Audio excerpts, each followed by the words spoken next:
2025 Charter Revision Commission meeting in order. If we can all please stand for the pledge of allegiance. That's okay. Go ahead. I pledge allegiance to the flag of the United States of America and to the republic for which it stands, one nation, under God, indivisible, with liberty and justice for all. Okay. So as we do for all of our meetings, we start with public audience. So we have quite a number of members in the public audience today. Again, state your name, your address.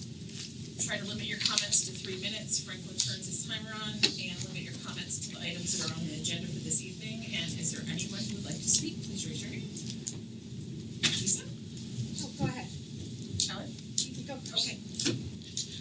Hello, board. I'm sorry that I missed. Name. Oh, yes, I'm sorry. Ellen Gilbert, 126 Hot Meadow Street in Weetag.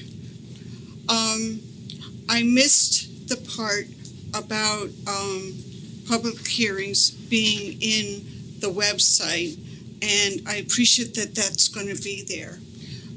At the beginning of the charter revision meetings way back last year, I had made a suggestion, and I'm bringing it back. And I know tonight is a finance meeting. I'm going to make that work a little bit.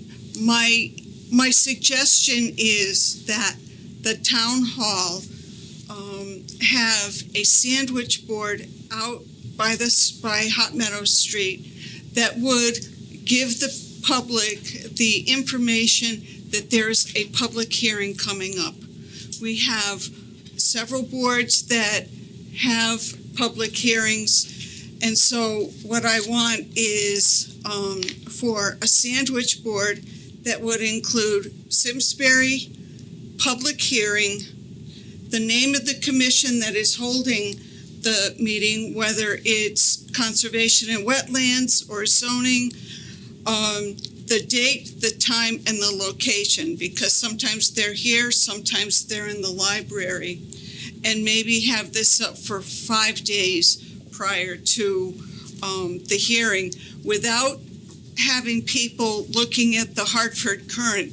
Even though that is a legal notification, it doesn't get out like it used to. The town already has sandwich boards, and the town works can print the sheets, and so ultimately even they can use one side one time and then reprint on the other side. It's not as expensive as it might seem.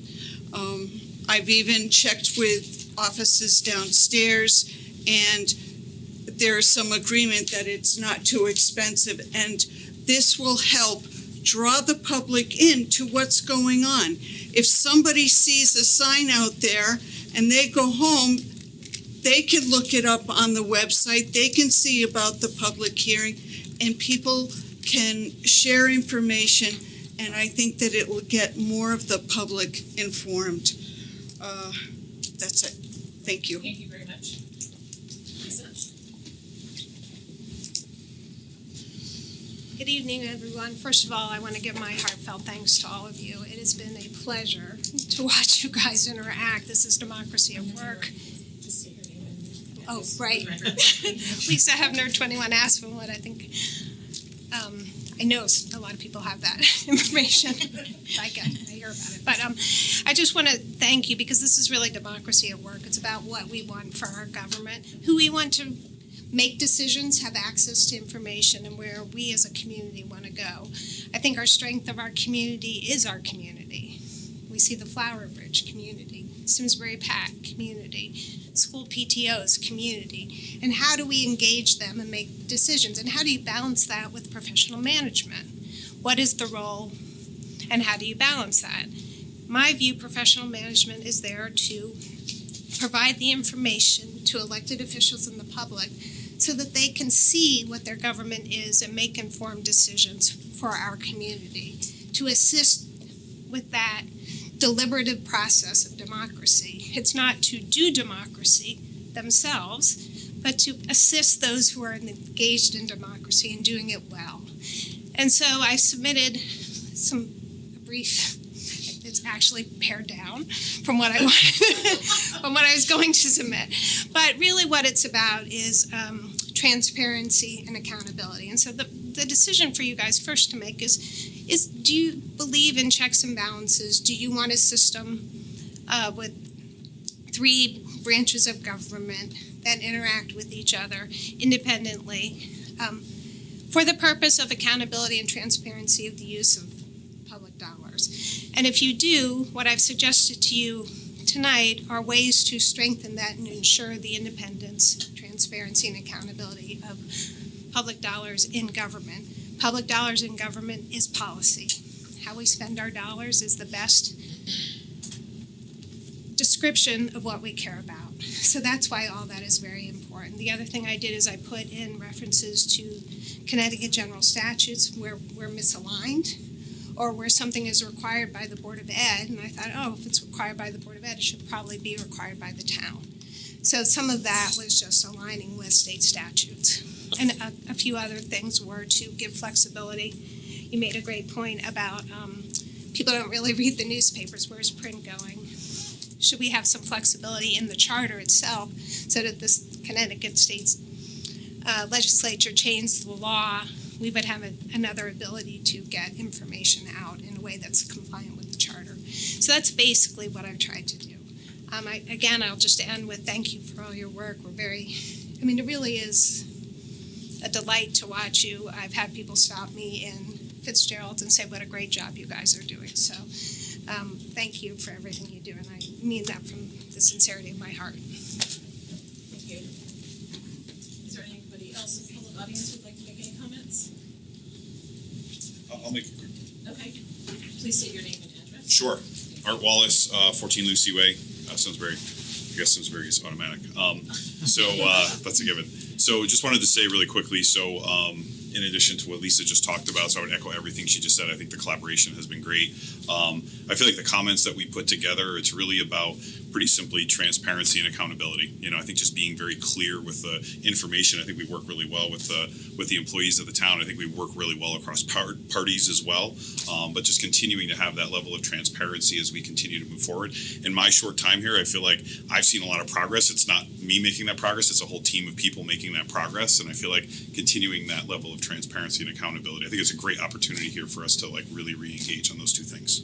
So, thank you. Thank you very much. Anyone else? Okay.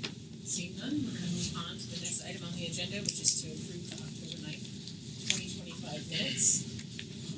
Does anybody have any changes to the minutes? Do I have a motion? Sure, I'll make a motion. Do I have a second? Second. All in favor? Aye. Any opposed? Okay, great, thank you very I much. abstain. You abstained oh, that's right, you were not here. Thank you, Steve. Okay, so the next, the item on the agenda is. Point of order, Madam Chair. Yep. Melissa Zoom cut out before, so just before we did the minutes vote, she wasn't there. So just to recap. Melissa, sorry. Jeff made a motion to approve the minutes. I think Paul seconded it. And then we voted. Do we have your vote? Yes? Yes. Yes. Okay, thank you.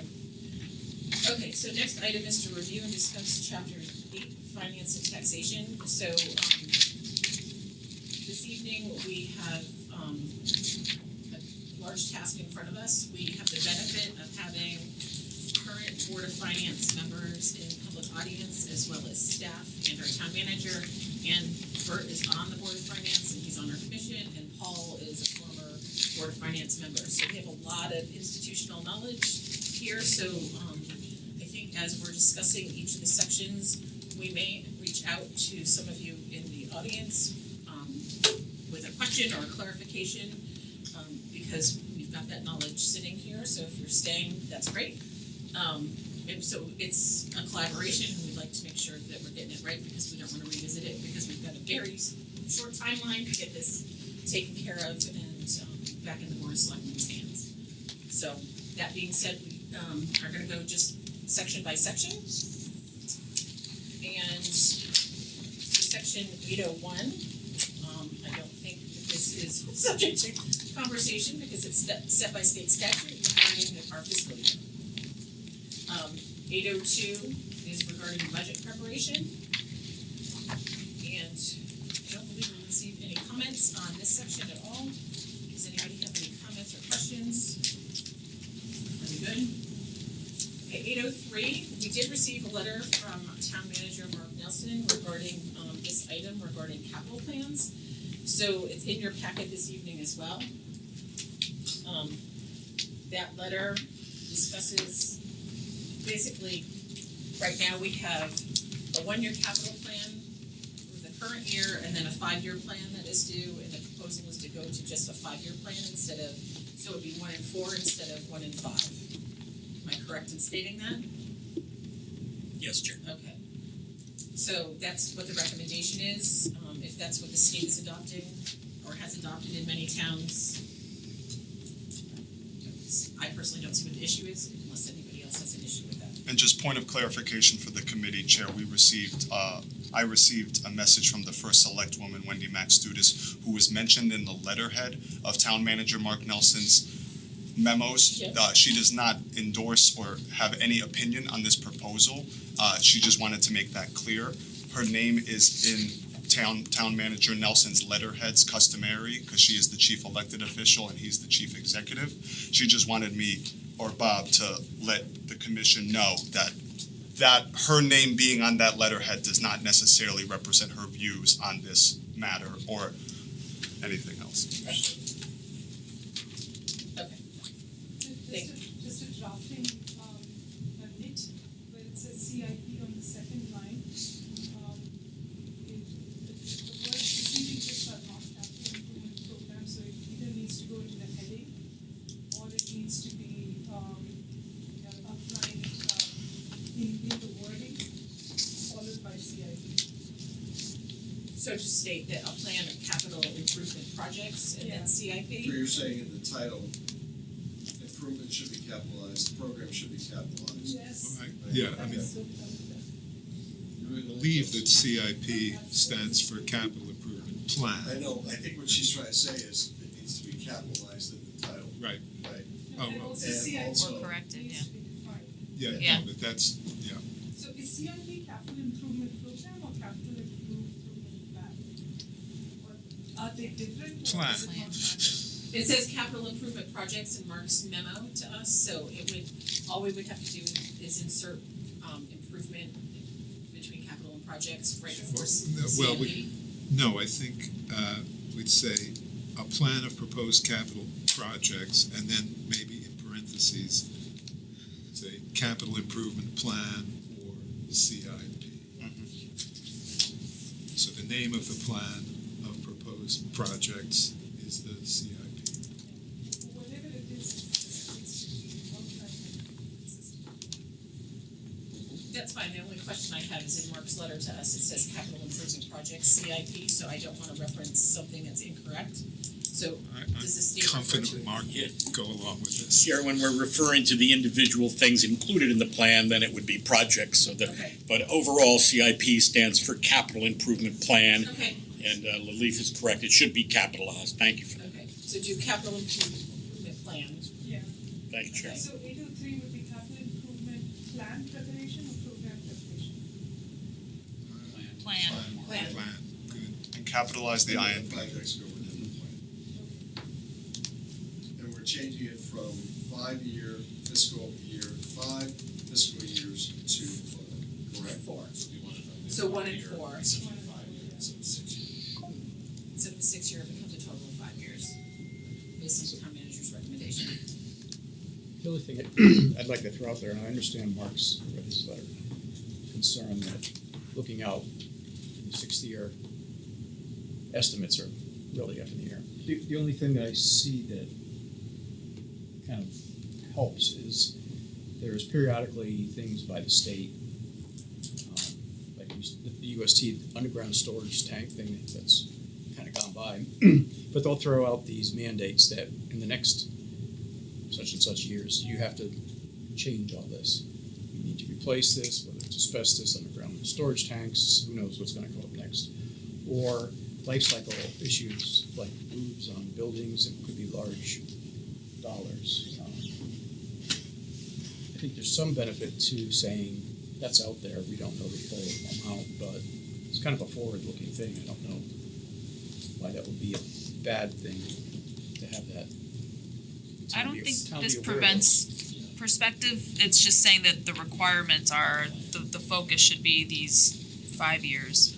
But if there's a big project, I don't know why that couldn't be included. Yeah, Okay, so it's not, they're not barred from going further, you know, it's just that for what's required, it would be 5 instead of 6. it's not required, it may not be looked at, but okay. Okay, we good with that section? As changed? Section 804, department estimates. There was no recommendations from the Board of Finance on any changes to this paragraph. Are there any comments from the commission on it?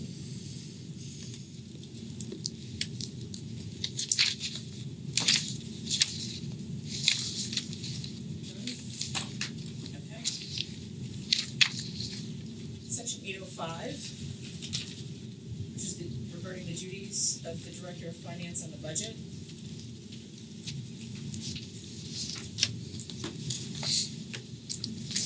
I didn't see any suggestions from board. Hi Bob, how are you? Hello. Hi, Bob. Hello. Thank you for joining us. Section 805, I didn't see any suggestions of any changes. In this section, the Board of Finance, does the commission have any comments? Nope, okay, all right. Moving right along, section 806. Okay, this, is regarding the, pretty much the timeline for, when the Board of Education needs to be submitting a budget. Currently, it's written on March 15th of each year. The Board of Finance is suggesting that this be changed to 15th, is it the 10th day? 10th day of February, I don't have my reading glasses on. 10th day of February, sorry about that. Right. So that's moving it up 32 to 33 days. Correct. So, and then there's some language change that they are proposing that gets added to this section, starting with the budget shall be. First question I have, is when is the grand list typically finalized? So, budget preparation can start. January 30th. January 30th?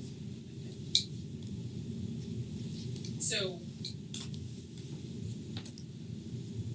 this is up for discussion. So the Board of Finance is suggesting a change to both this and the timeline for the Board of Selectmen.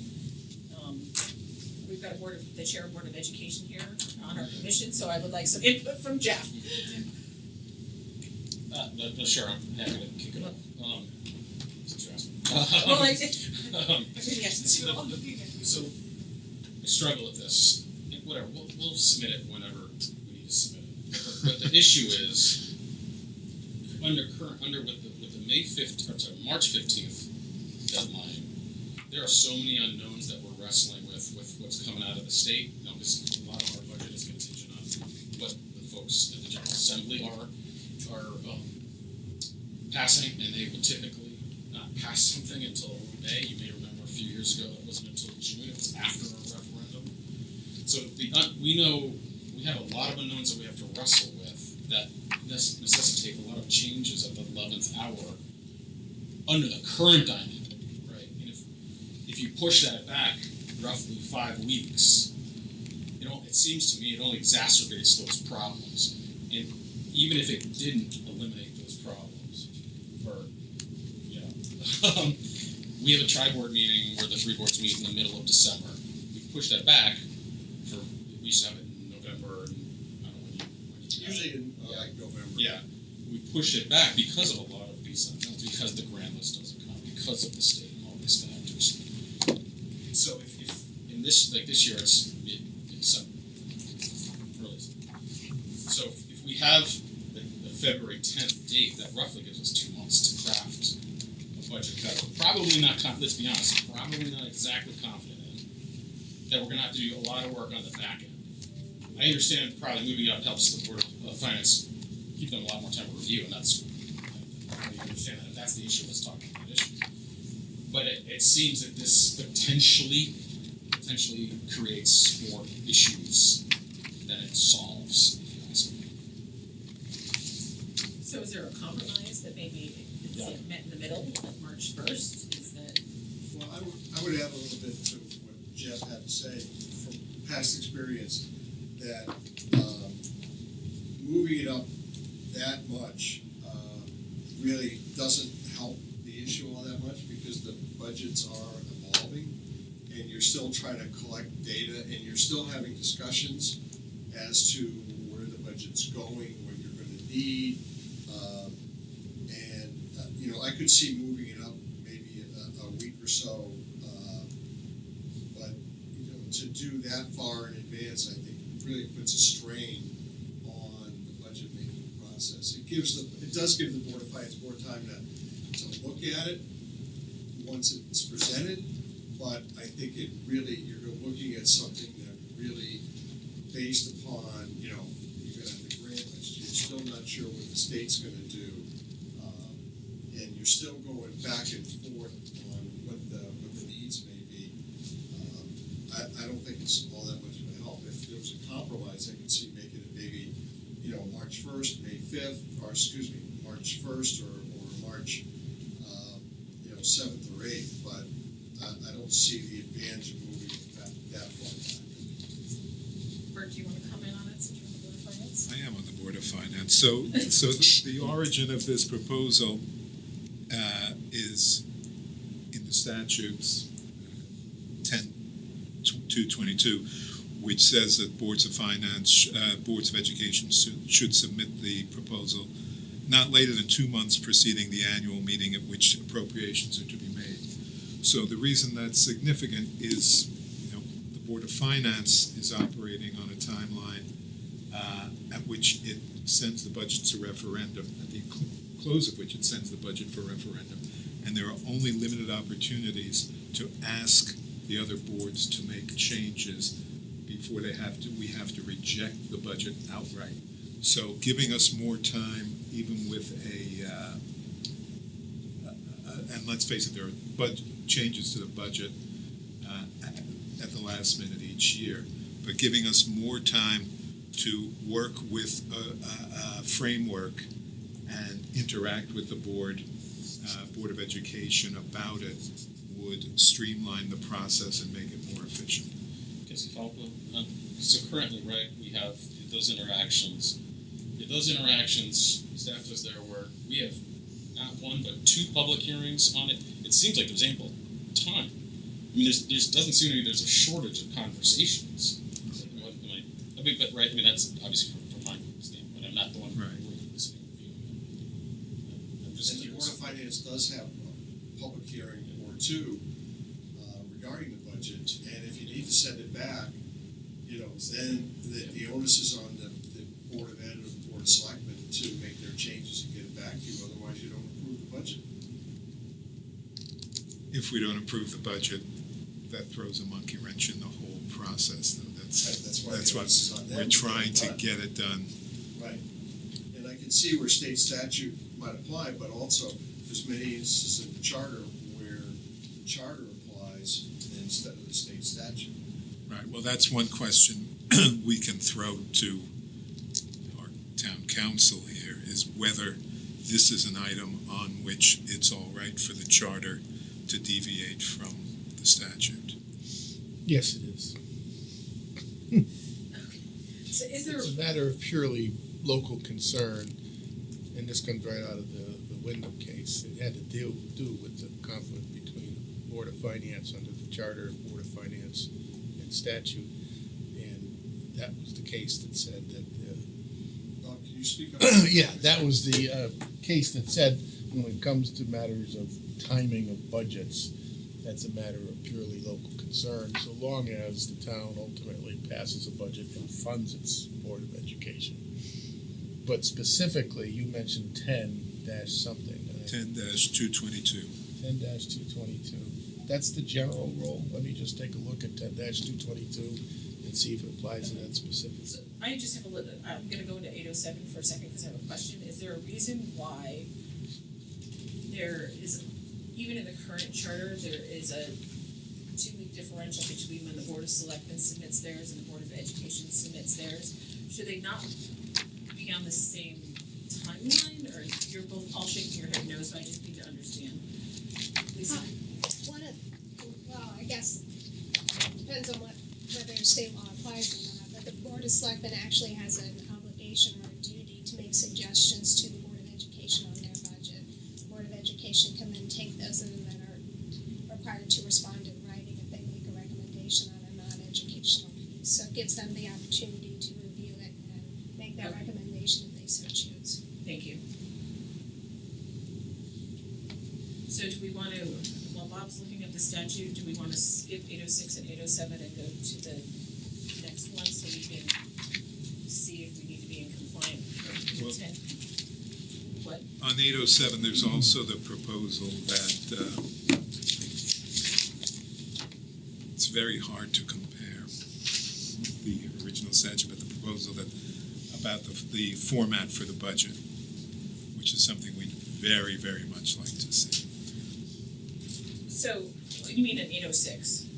806, yes, I'm sorry. 806, that sentence. Yeah, the budget shall be compiled in the same standardized format as prescribed in section 807 and shall include any additional information required by the Board of Finance.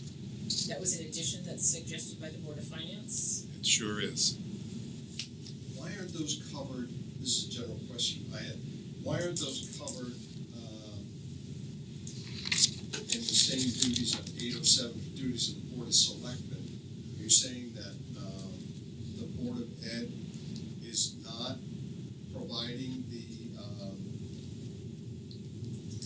Board of Finance with the information that they need in a standardized format? We get a budget from the town and a budget from the Board of Education, and the two budgets are in different formats. Do they do accounting, I'm gonna play stupid here, I mean, there's accounting rules, so do they do accounting differently than do, I mean, the budget, I'm an open, I mean, it should look the same. Okay, you're shaking your head now, Art. Yeah, so they do it in different format. If you have the ability to pull up the Board of Education budget, you can look at it. They're not, so I'm sure you guys read the handbook on transparency by the IMF, but they talk about why it is important that there be similar formats in an entire budget, because it enables you to do comparisons from department to department to department. This is not done. There's no summary. If you just look at the budgets, they're not being done in a compatible manner. Even our quarterly reports, our monthly reports, they're not in the same format. So that makes it difficult for both the public and policy boards to do a department-to-department comparison or see the whole budget as a whole. But don't both share the same services? It could easily be done. That is correct. So if it's just a process issue, does it need to be in the charter? Absolutely, because it goes to transparency, having the same format. If you read in the IMF handbook on transparency, they talk about how critical it is that be in there.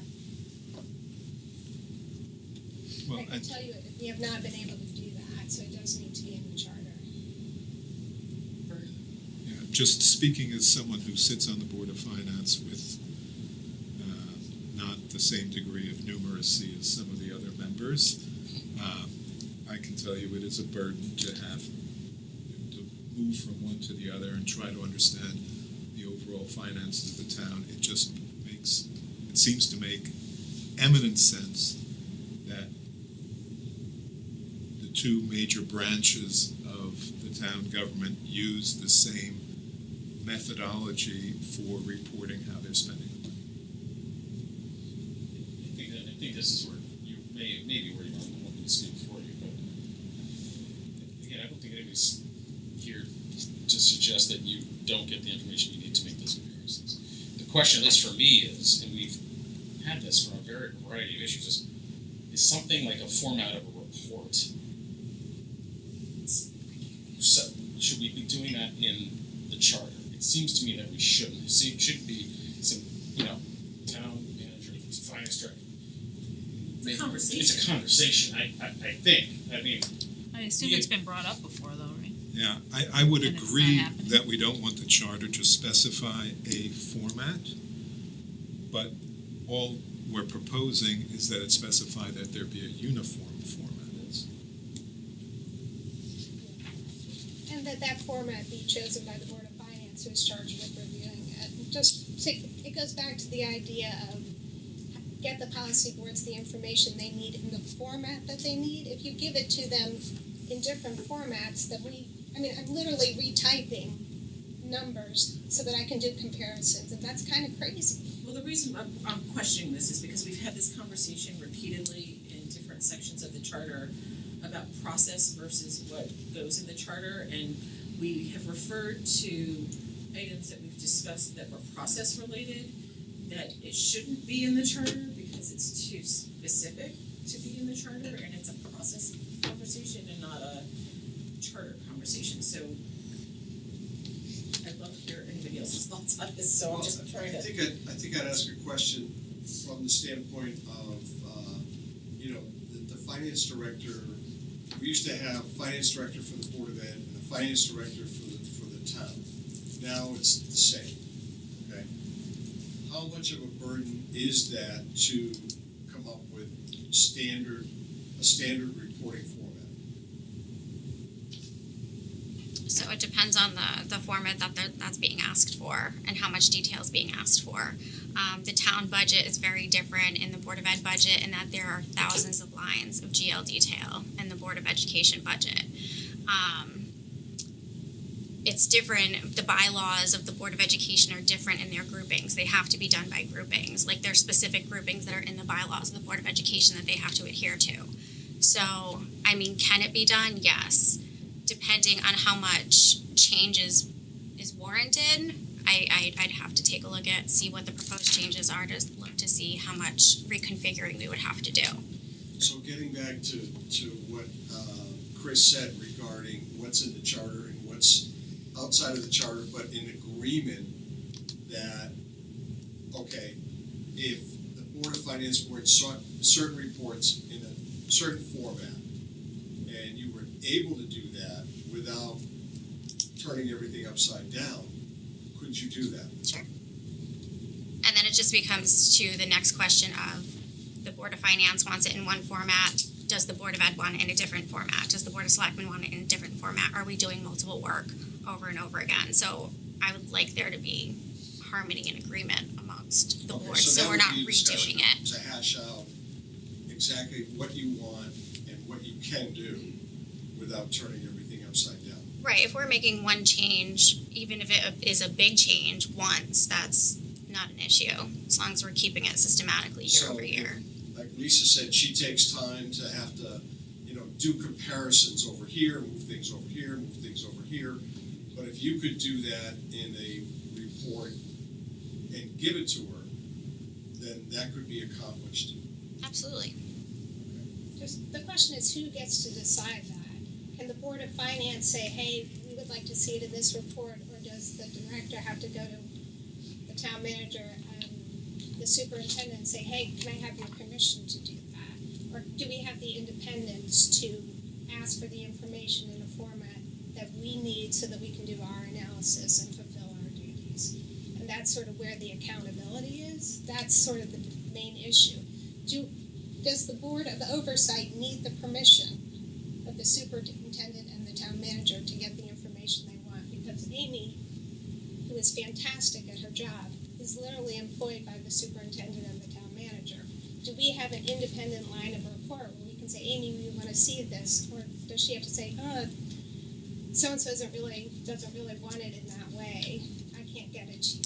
So that's the question. Do we have an independent line of report? Do we have independent access to information?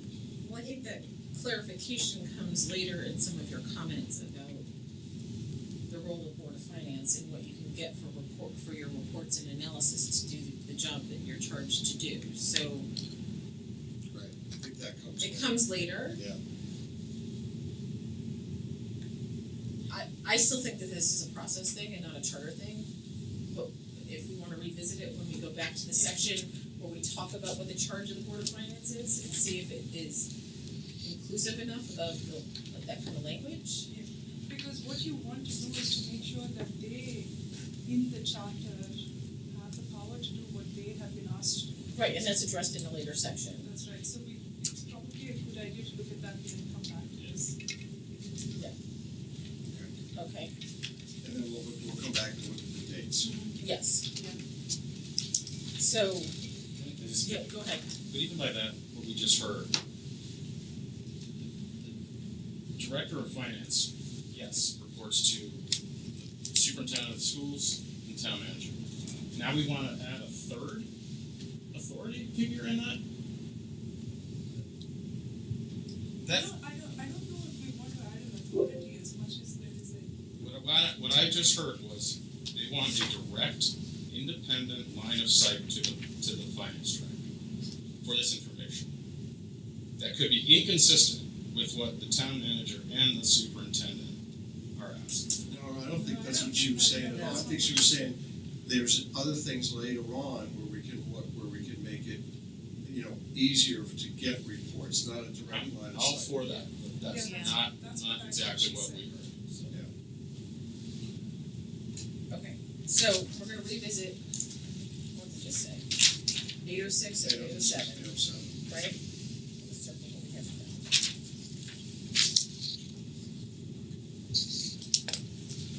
808.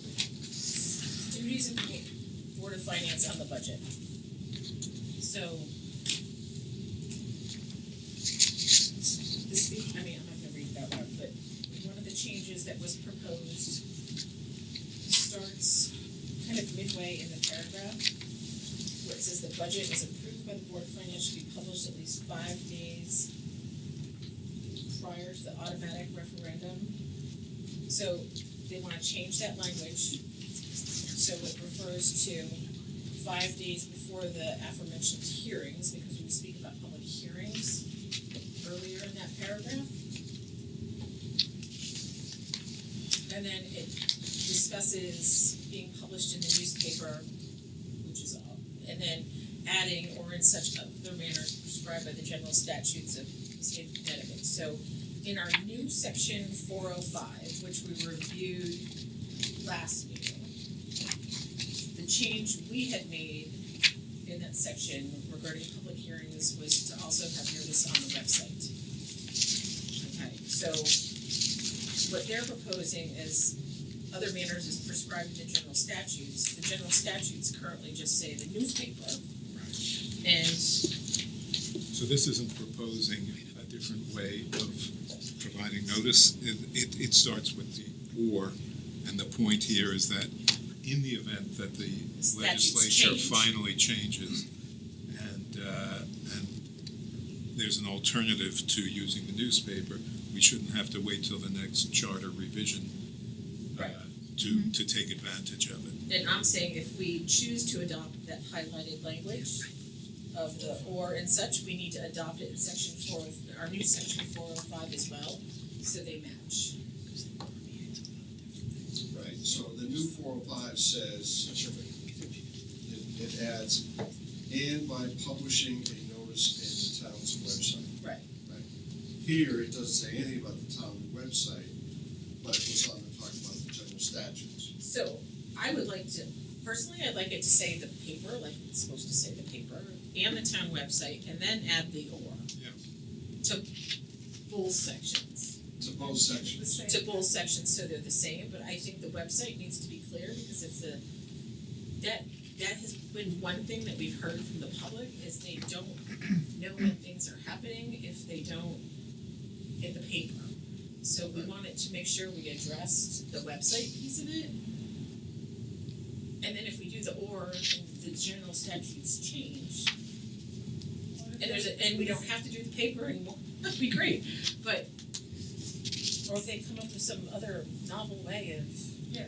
noticing things. It's a catch-all. It's a catch-all, but it's the both section, if we choose to adopt this language, it should be adopted in both sections. Shouldn't we just put it in one and reference the other, instead of having it two places, because you We always could create do that. But people will not read unless you have a cross-reference that. Yeah, I'm just not sure what, Because I'm when you fine. get to 800, the no one's going to read it. yeah, and I'm I not sure think, what it gets you, because if the state statute changes, then you're gonna have another option, It doesn't hurt, but I'm not really sure what it State law will, I wish it would change. Is having it on the town website, which I think it's already there anyway. Right, but if we just added in full sections and then Right. add this language, but keep in mind, the beginning part of the sentence, there's a proposed change where it's right now it says it has to be published 5 days prior to an automatic referendum, and this is 5 days before the first of the aforementioned hearings. Am I reading that correctly for the change? I don't know reading. I will just say, I did not have a Word document, so I was transcribing. My only intention was to give you flexibility if they change the name. I don't care about the other stuff. It was just to give flexibility if there's another option, because it prints. So you're not proposing changing when the notice is given? No. I think there's a sentence up that Up it's, above it? Yeah. you're referring to the wrong one. There's one that says at least, This is my reading glasses are on my desk. I see. it's like the Got third it. sentence or so. The aforementioned hearings. Yes, I got it, It's never still mind. there. Yeah. Okay, so we're just gonna propose changing the newspaper, the website, or in such a manner as prescribed in the general statutes of the state of Connecticut, and change new section 405 at the same time. Okay, we're good. All right, awesome. Done A. Could you repeat just, I have the master charter up, could you just repeat the language you want changed in 80? Having substantial 805. circulation in the town, comma, on the town's website, comma, or in such other manner as prescribed by the general statutes of the state of Connecticut. What was the reasoning to have it duplicated in 2 sections? I mean, It's only one Part- sentence. I think part of what we were tasked with was making it more readable as well and user friendly, so that you're not, okay, see section 2 or whatever, and then I gotta flip back, and then that one refers to 3 others that you're flipping back. I think part of what we had set out to do was to make it so that what you need, the information you're looking for is contained in the section that you're looking at. Protocol, just general drafting protocol will have consistencies like that, so you mentioned there that there's a similar scenario here, you want to make sure they match, so there's no implication that was intentionally left out there. I guess my experience has always been, it's better to have it in one spot, and you just say as defined in the notice section, and that's it. And then the notice section is whatever it is, and when it's changed, anything that refers to it, just seems to be potential for conflict later on. If the general statute eliminated the requirement to publish this in a newspaper at the legislature level, would that still require us to publish a newspaper? Or it's still deferred, saying the GS says no newspaper required, so we're just gonna follow that because our. That's a Bob question. I thought it said or. It says Yeah. more. Yeah. Or in such a manner, so it Not- allows. not and, If yeah. the general statute changes, then you're following. Then you that. forget Okay. that one. Right. Yeah. I If don't it see any says, problem having it in 2 places with respect to what this section is doing with respect to the budget. That's generally how codes are drafted. General drafting principle. So this next comment regarding adding language consistent with 809 regarding capital appropriations and annual budget, 302% of the annual budget.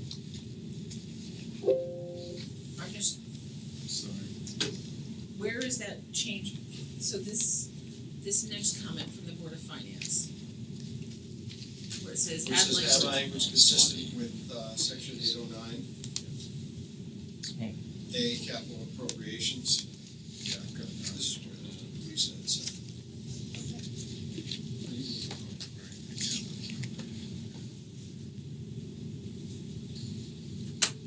Is the real issue here to make sure that. This one is confusing. Well, to that's say the confusing least. me. Yeah, Yeah. I mean, Is it to make sure that any project that, or appropriation that goes over 2% is on the referendum, an automatic referendum, as a separate question and not bundling them together? let me answer that question in a long-winded way.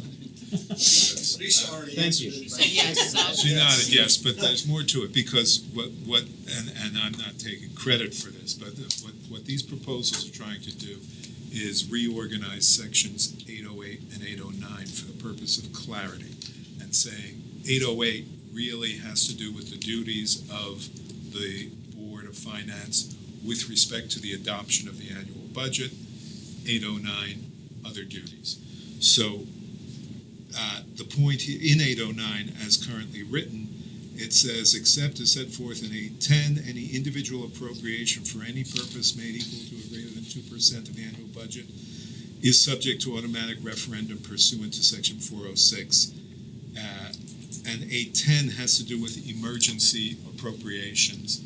So it's what we're trying to do, as I understand it, with this language, is simply clarify that this 2% threshold applies to not only to supplemental appropriations, but to appropriations within the annual budget, which is the practice we have now. So, for example, last year, the Flower Bridge issue had to be a separate line item at the referendum because the appropriation, although it was widely misunderstood, the appropriation as an authorization of spending was for more than 2% of the annual budget.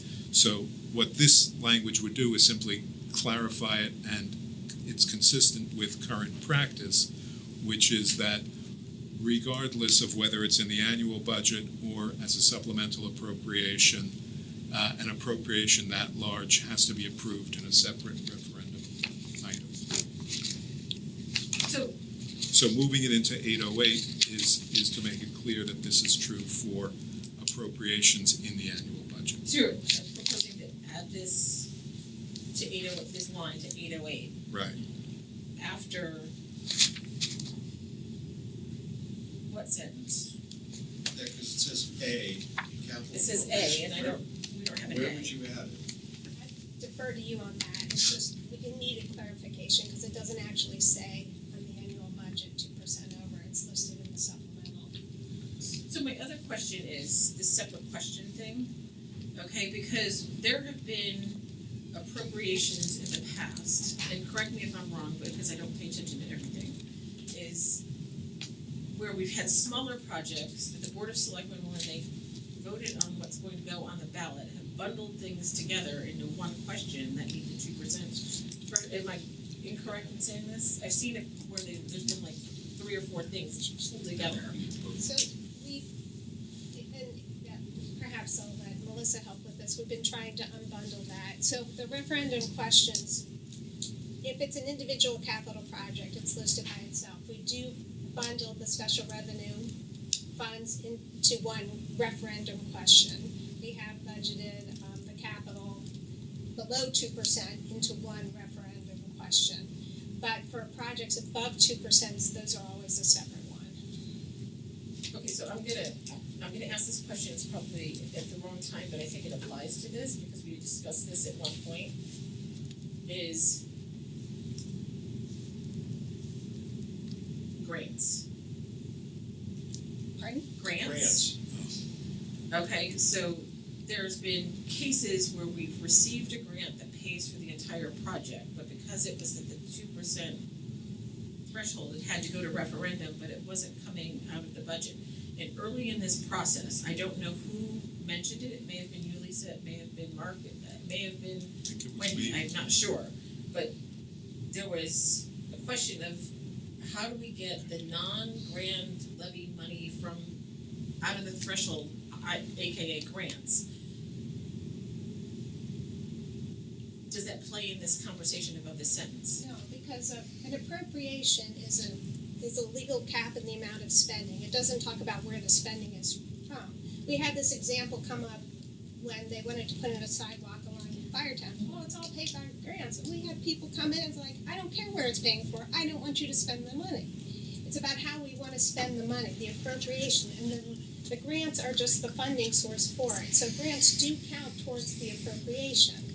We have multiple funding. You might do it by reserves, you might do it by taxes, you might do it by grants, you might do it by fees. But the question on an appropriation law is what is the total amount of spending you can spend? Appropriations are done by total amount, funding source, and within a distinct period of time. That's what makes up an appropriation.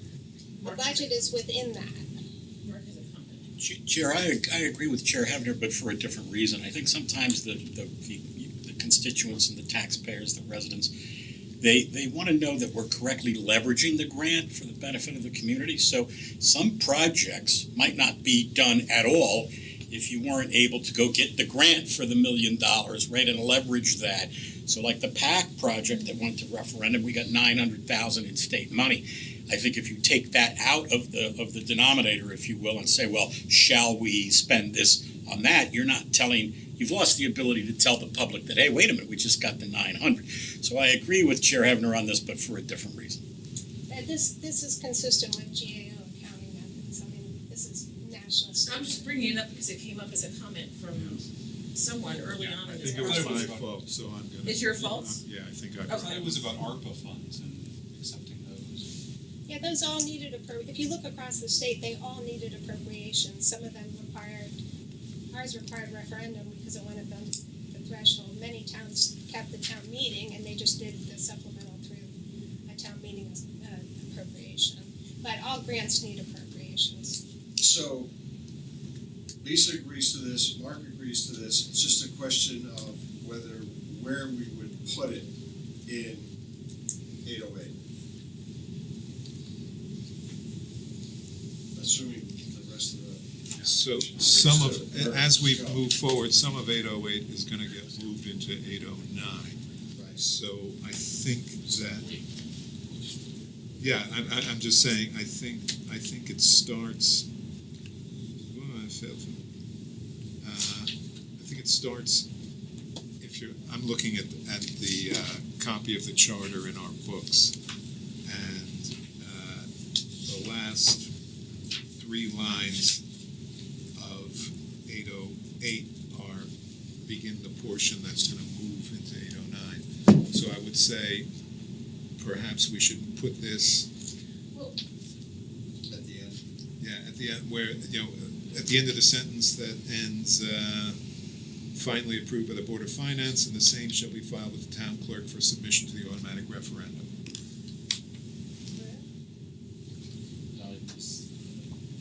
This was the second to last, well, it would be the second to last sentence in the EOD, right? Right. Before the sentence that begins Actually, for the that's not purposes right. of chapters 108. End of it. No, I'm sorry. On page 808, on section 808, in our books, if we look at the count up from the bottom The second paragraph. of the first paragraph, the first paragraph. Yeah, there's a sentence that begins for the purposes of chapters 108. That sentence is going to move. So I would put it right before that sentence. This looks like a mass of words for someone Right. who doesn't know how to do this. Terribly burdensome. We're going to break it up. Yeah. We're going to break it up. It needs to be paragraphed out. I just had, we were talking about recommendations as a sort of separate, I do want to be sensitive to the grant thing. I'm not arguing there should be appropriation, I think. But the voter also is saying, wait, I don't want to spend $2 million. That's the question before them, right? They don't see where the source is. So can we,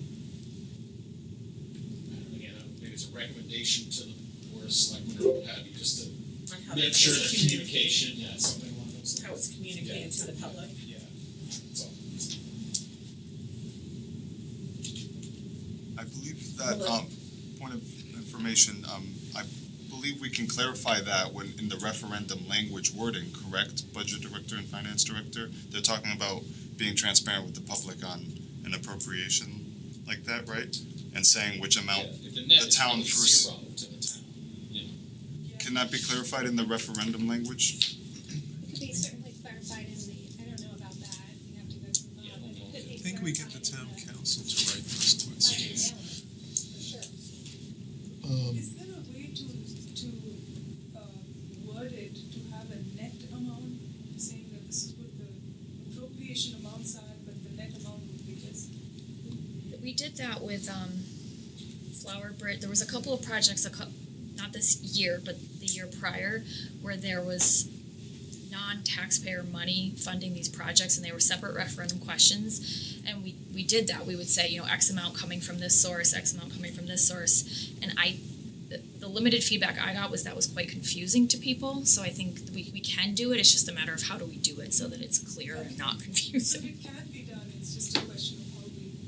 You wouldn't want to put it in the question. The question would become indecipherable. Yeah, that's what a paragraph. But you can put it in the explanatory text, which you send out with the referendum, the budget mailer, or explanatory text, where you can lay out specifically where the money's coming from.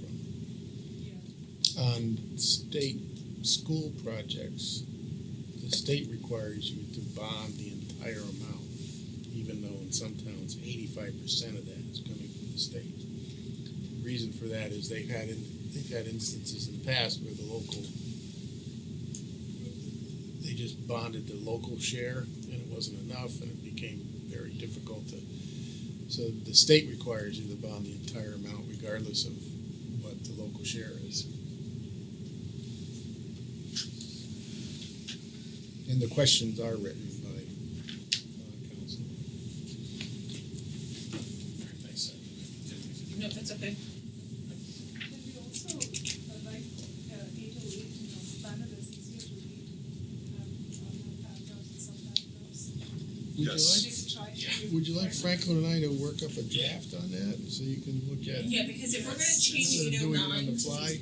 Yeah. Sounds like some of 808's moving to 809 and 809 is gonna be split up into subsections. I think it makes sense to split up 808 to Yeah, it's similar just to one 809, big. so it's understandable. Yeah, we can do that. Because it's confusing. Yeah. 807 too, it can be. Exactly, and then those are in parallels. You Yeah, can't, so you know, it's, you use the same formatting for 807 and 808. right, So that so rewrite 807, 808, and 809. It just needs to be clear, because by the time you're at sentence 4 or 5, Can't figure out where you are. Well, you're doing exactly what we just did, right? Right? Where is it? Wait, what page? We have begun that on the prior sections and we've done then, that, we've cleared it out. and we will, A lot of them have been calling that for. But you were doing that in we'll August. aim to have a draft charter with these subsections if we get through, when we get through.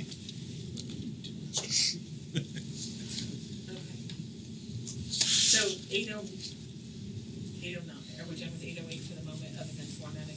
We're including that, sorry, Yes. we're including that Yes, language in, regarding appropriations. yes, for the purposes. Yes. However, you end up breaking that. Yes, thank you. So 809. Yeah, so the proposals in general are to consolidate in 809 the duties of the Board of Finance on everything other than The budget. the annual budget.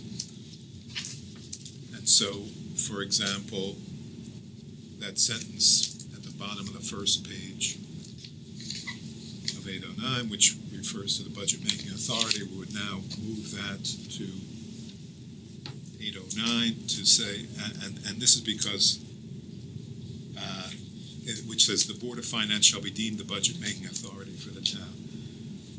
The current section in 808 refers to 2 chapters of the general statutes, but in fact, there are many other references in the general statutes to a budget-making authority and to something that needs to be done by whoever has the budget-making or is the budget-making authority. So this language would broaden it and simply say the Board of Finance is the budget-making authority for all purposes under the charter. With respect to A, that all makes sense to me as far as moving it up. I have a question on that last sentence in that paragraph, which says the Board of Finance shall further have such incidental and implied powers as are reasonably necessary for the proper and effective discharge of its responsibilities. Early on, we made changes with respect to administrative officers that needed to give the various boards and commissions what they needed to fulfill their duties as required by the Connecticut General Statutes.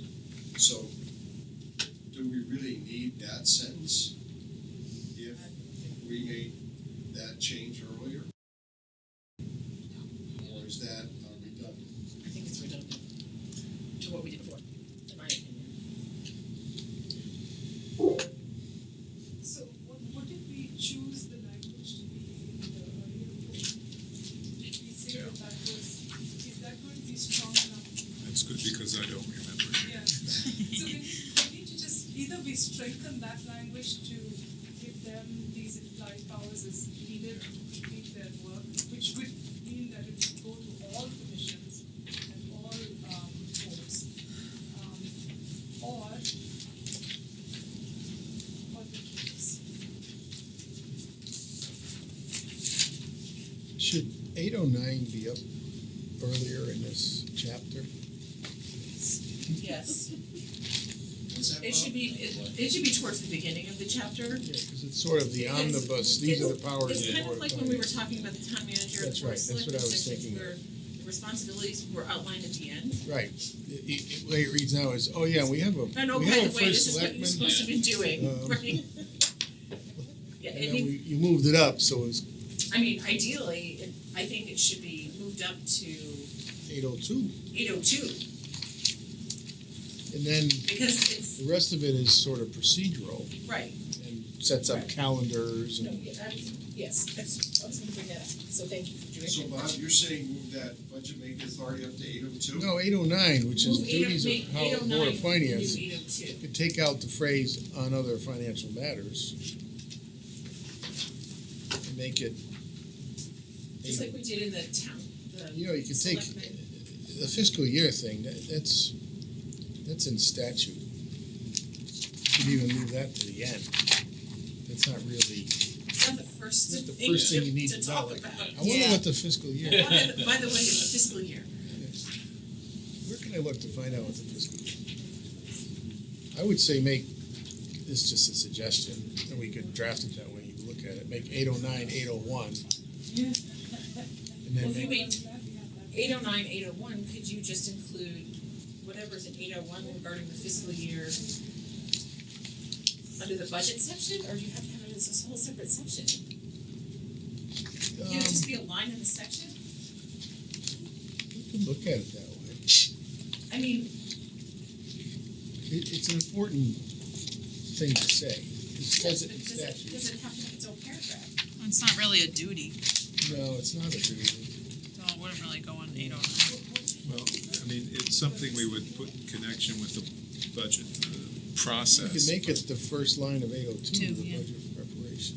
And for the budget preparation, the fiscal year the town should be good, and just include it in that paragraph.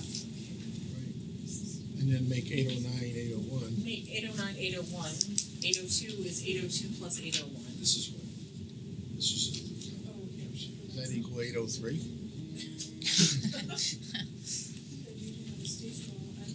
Take a look at it, see how it looks. So back to Lolita's Yeah, question. so did that give you time to find the, So under the Probably appointed, it's a gold star for finding it, which is in, It's under, it's under chapter 6. no, but it's 502. 502, it's under the new 13.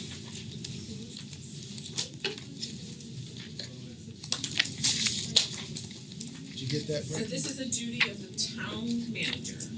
Town manager. Our proposal was to add line 13, which is to provide such resources, information, analysis, staffing, and support to all elected boards and commissions as such boards and commissions require to fulfill their duties under state law and the charter and to meet state mandated filing deadlines. I think it says it. Right, but that is- You can add as and reasonably necessary to the proper and effective discharge of their responsibilities. right, but that is different from what we're proposing to do in 809.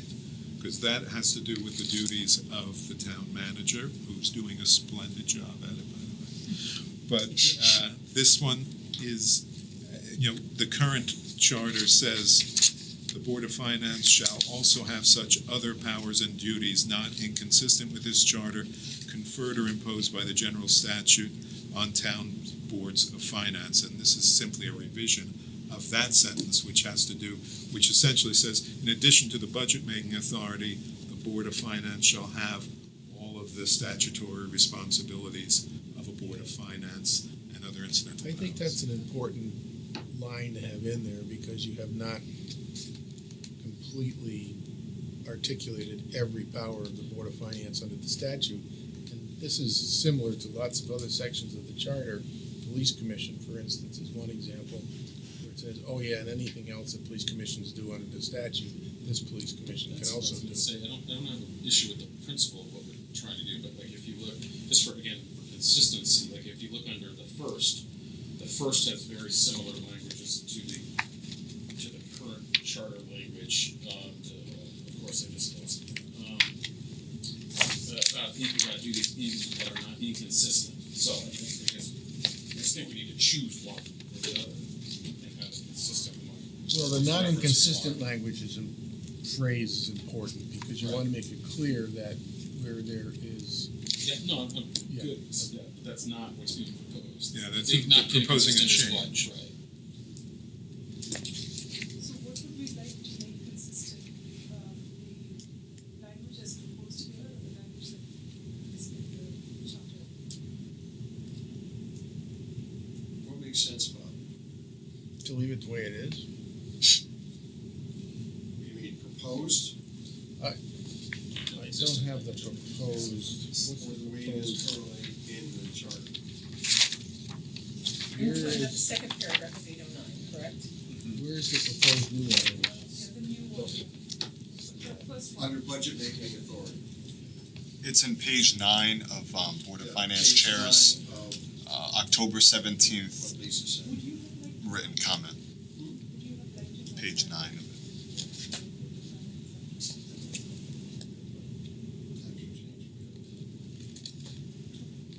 So the line reads, the Board of Finance shall further have such incidental and implied powers as are reasonably necessary for the proper and effective discharge of its responsibilities Yeah, that's what they want added. instead of the current non-inconsistent with the. My issues, my case is if you look at the first, the duties of the first, We use it's the that word simple, inconsistent. that same or inconsistent with provisions of the charter, proposals to these consistent with the draft, et cetera, et cetera. So just for consistency, Where do these incidental implies It's powers in, come from? in the current 809, the last sentence. Yeah. Shall have such other powers and duties not inconsistent with this charter, conferred or imposed by the general statute. Conferred or imposed by the general statutes give you authority to do something. Yeah.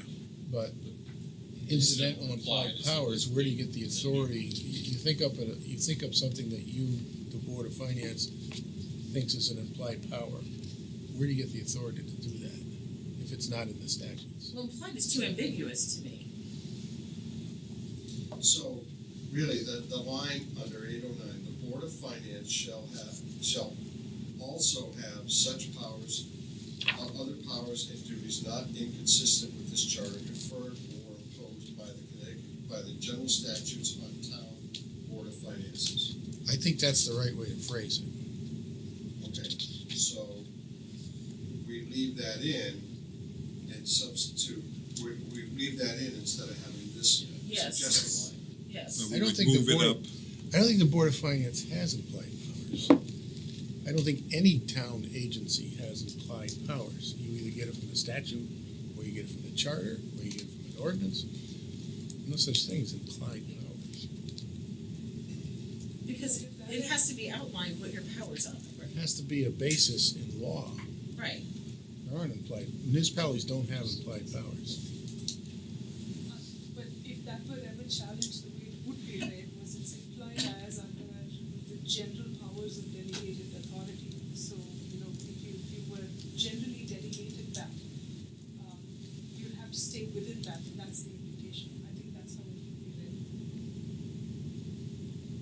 Because really the issue here is reasonably necessary for the proper and effective discharge of its responsibilities. I think that's really what you're getting at. Doesn't seem to be in that line, that last line, which is in 809. So, Or can you add that piece of it to that Yeah. last line and eliminate the implied powers piece of it? Yeah, the implied I think you powers could do would create that. all sorts of issues. So we take that out, and then give them the authority to do whatever is reasonably necessary, et cetera, et cetera. So if we take the last sentence of current 809, moving it up to be part of this, we could make it read, I know Franklin's gonna wanna get this down. The Board of Finance shall also have such other powers and duties not inconsistent with this charter, comma, conferred or imposed by the general statutes on town boards of finance as are reasonably necessary to the proper discharge of its responsibilities. I don't have any problem with that. Yeah. It identifies the source of authority. I think you get to the same place, but you ground it in the statutes Yeah. where you wanna Because be. even if you put implied powers in police, it just wouldn't mean that you still have to stay within. You need, again, I keep to beat the dead horse, but just the consistency issues, do you need that last, Sentence in ex- the town, for the, for under the that, first. that last phrase, that for proper effective discharge of responsibilities for the first. I'm sorry, What section are you back in? What I'm referencing, sorry, is, 403, In our revised proposal. Revised 403. yes, no. No, I'm sorry, revised 404, 7. Yes, it's got that same phraseology, I just think we need to. So I would suggest keeping it consistent. You can just add that to That's that right. sentence. Yeah. Yes, so it's the same. So we are. Franklin, do you see where we're referring to? Yes, so you wanna add kind of what we added at the end Yes, to the. to 404, our section revised 404 7, subsection 7. Yeah, In addition to the yeah, I think you need that for proper effective discharge of responsibilities. conferred or imposed by that office. Yep, so add that in and then we'll get you the draft. Yeah. Thank you, Jen. Really can't see. Glasses in here. Okay, so proposed from the Board of Finance, section 809, regarding supplemental appropriations, which is section B in their proposal. I think this is actually in the charter now. This is in, it's a formatting thing. Yeah. Yeah, I this don't think there just, was any change to the language, it was just a formatting. it's a lot clearer formatted Yeah. like this. As well as transfers was just a formatting thing, it was the same. That was no proposed changes. It's just a reference in the Right. implied powers, right? I have a really bizarre question. Does that mean the Board of Finance has to authorize each transfer in departments or just between departments? Between. It's just between, so let's just say Parks and Rec and, I don't know,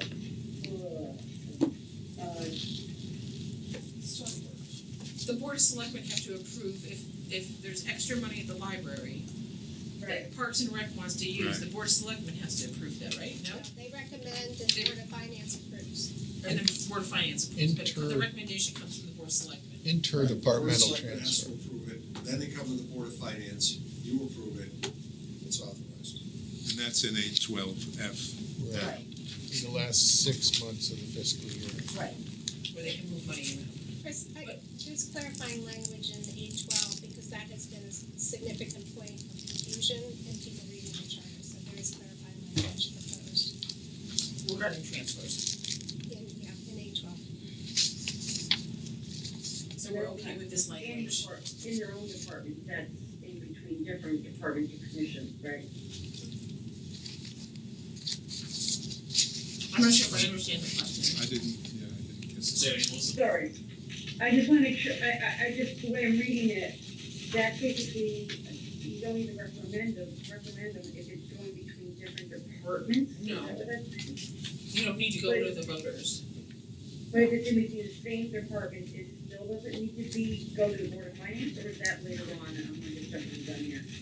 That's an It goes to the intra Board of department. Selectmen and the Board of Ed. So if Parks and Rec wants to take money from the golf course and use it at the playground, they can do that because it's in their budget. If the Board of Selectmen are recommending that you take the money from the playground and move it to the library, the Board of Finance has to recommend it. And you can only do it, you can only do it in the last 6 months. And that's the last 6 months of the year. So money can't be taken from a department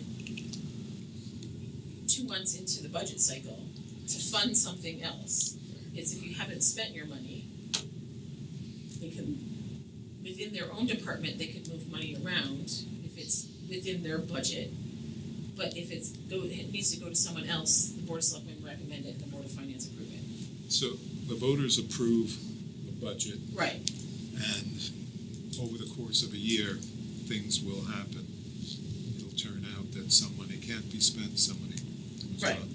And the idea, so during the first 6 months, that shouldn't be happening unless there's something really extraordinary going on, because the job of the town and the Board of Education, or the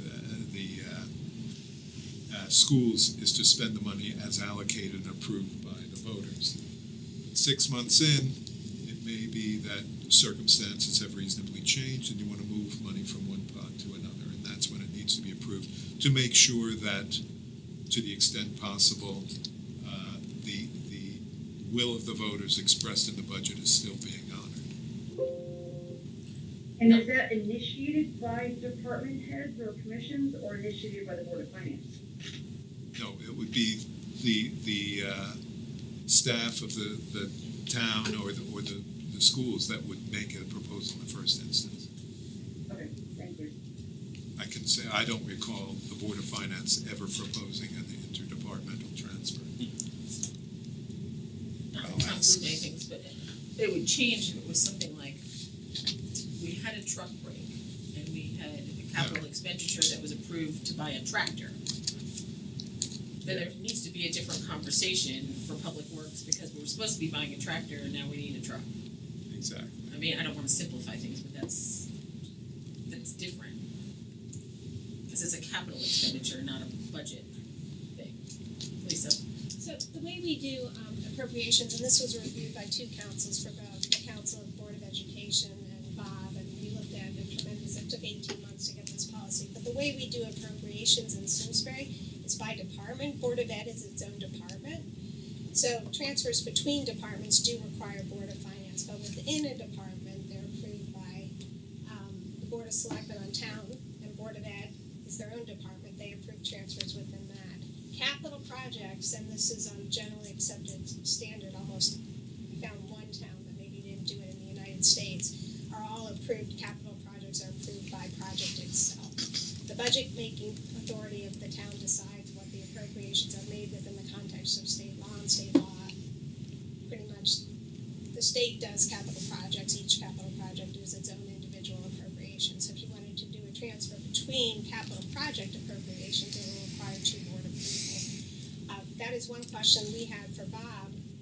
The charter doesn't look like it permits that for capital projects, so that may be something we want to evaluate.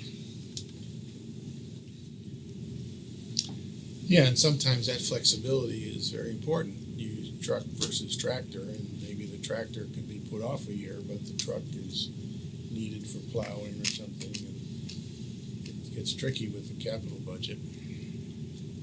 Because the only other way to do it is another supplemental appropriation to buy a truck. Right, because when we approve the capital project, they approve, we're gonna buy a truck and we're gonna buy a lawnmower and we're gonna buy. Right. So what we've looked at is every line item in the capital budget, its own mini individual budgetary appropriation in and of itself. Because that expense wouldn't be like in Tom Roy's budget. No, it's in the capital. It's in the capital budget. Okay, sorry, I didn't mean mean to convolute the conversation, but I just wanted to clarify that, just. It's a distinction, actually, yeah. Sometimes I have moments of clarity, even without my reading glasses.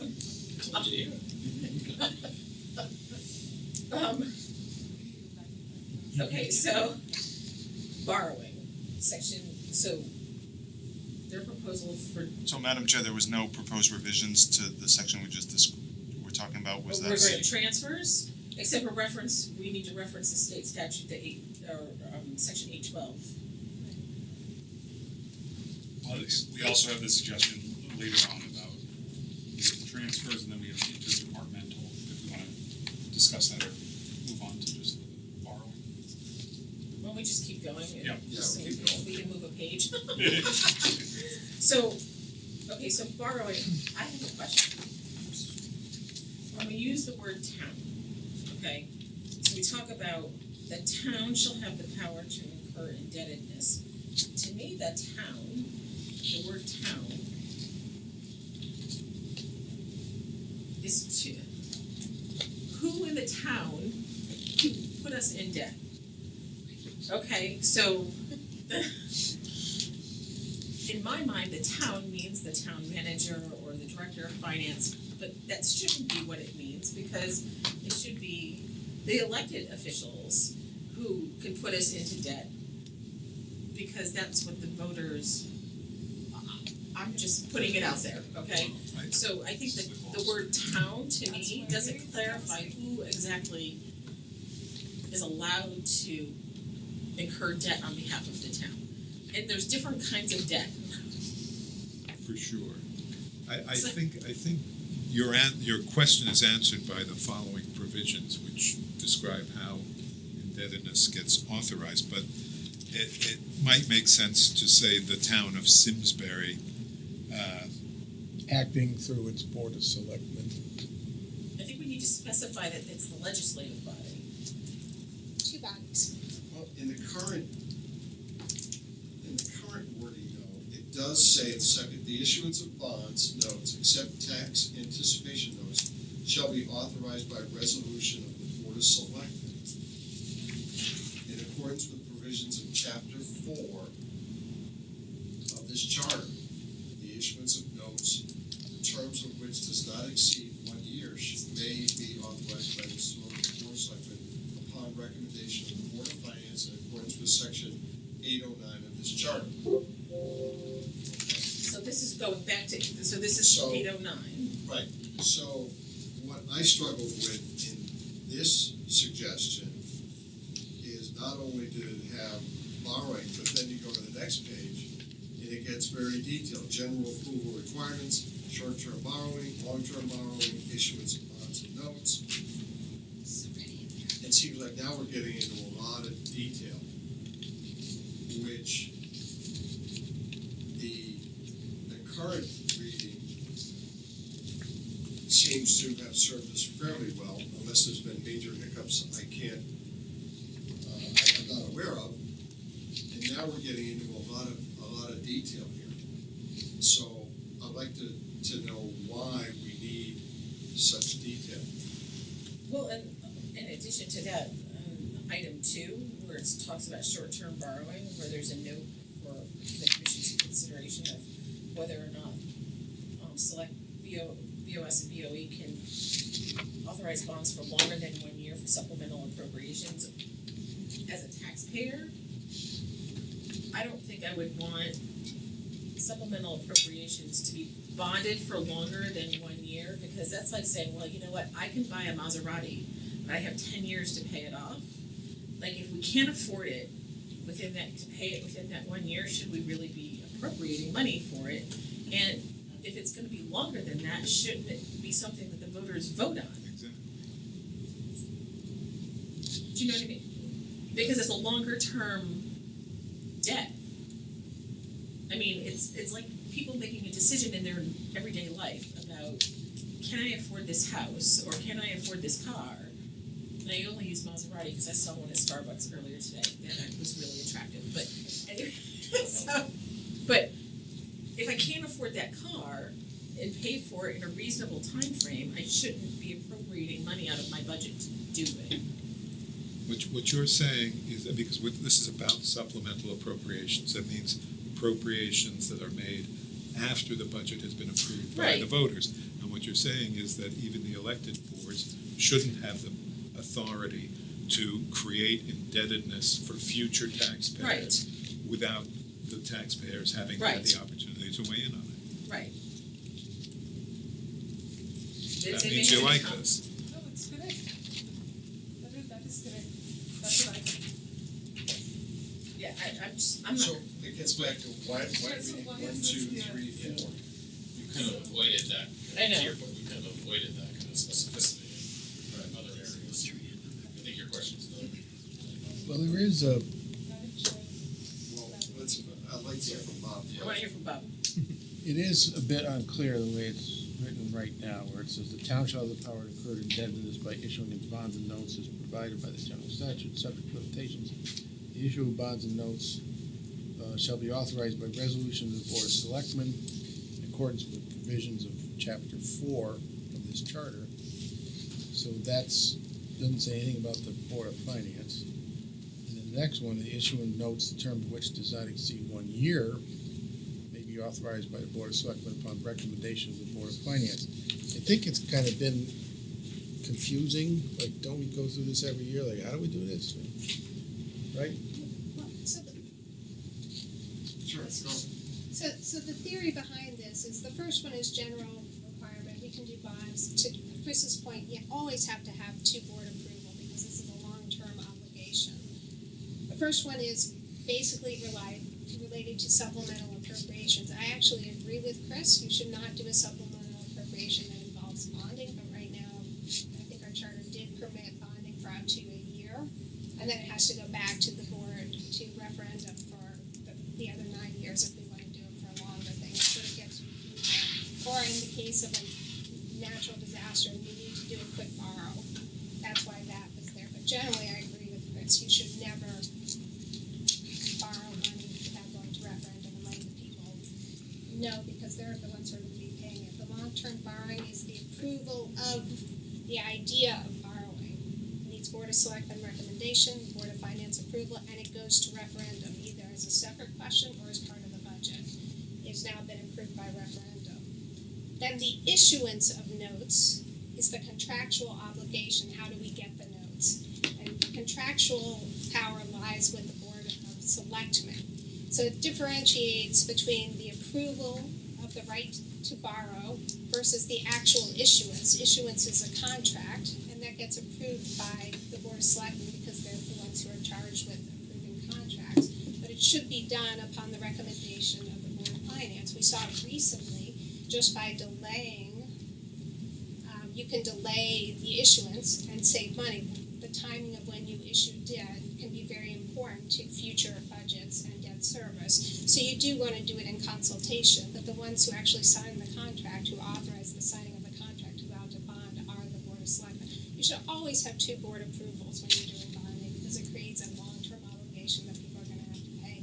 And it should always go to the public, whether as a separate question or as part of the budget, in my opinion, except for true emergency, or if you need to do a supplemental for a year, and borrow for a year, and then go back to the public for future borrowing. I think Chris had that exactly right. so the key change is where it says in the proposal, issuance of bonds and notes, the phrase, after the required approvals have been authorized by resolution of the Board of Selectmen upon recommendation of the Board of Finance. That's the key change, isn't it? That's the key change. That, It says issuance of notes, comma, after. well, that is our current practice. That is the way the charter's been interpreted. Yeah. But as you say, it's very difficult to read. This was just meant as clarification, not an actual change of Right. practice. So if I use the wrong language, feel free to move it. I think No, what I Chris think said is right. that is clarifying, and we always have been caught up as the issuance of notes, except shall be authorized by resolution of the Board of Selectmen. That has caused confusion, like, well, is that all they have to do is authorize, Board of Selectmen authorize the issuance of notes and they can go out and issue notes? That's not the way it's been done. Well, that's generally the way we've been doing it, because when we approve bond resolutions, this is technically what we do. When we do the budget, we authorize the issuance. It just is clarifying language of process that we had. It was not intended to be a change in practice. This is what we've been doing. So should we add language that says that there should be two boards working collaboratively? In the proposal, D4 does that. Does that. What's a tax anticipation note? That's a can of worms. I don't even know what that is. If you're anticipating taxes coming in, you can write a short-term You can note. write a note. You can basically secure a loan with Oh, okay. taxes. Like I know this revenue is coming in. Other towns have done that. Oh, that's scary. But we've never. It's Not really. Yeah, That's smart, but that other seems towns scary. have also had disasters with. Yeah, the charter isn't clear who authorizes that, so that if you're gonna keep it in, you need to clarify that. So it's It's kind of emergency funding, but she's right, there's nothing in the charter that says who does it and how it happens. It should be a process for it. that's a big deal. I mean, well, who would do it? So We would need both. I would think you would need both BOS and BOF to do that, to authorize that, because that's a large debt. Well, it's still a form of Potential. financial stress that you have to do that. And the same thing about short-term borrowing, if it's a disaster or something like that, we've got sufficient reserves that would handle any disaster up to $5 or $8 million. And then, deal with that after that. And something like that, you're probably gonna get state or federal money that comes in to cover the cost. or part of the cost. Which we experienced when we had those major storms. It was like $8 million worth of contracts that had to be signed. What, October 2011? These massive contracts had to be signed, knowing that the FEMA money was coming. But if for some reason it didn't come, we were still on the hook to pay for it. So. Right, but we took the money out of reserves to pay them, and then later received the funds.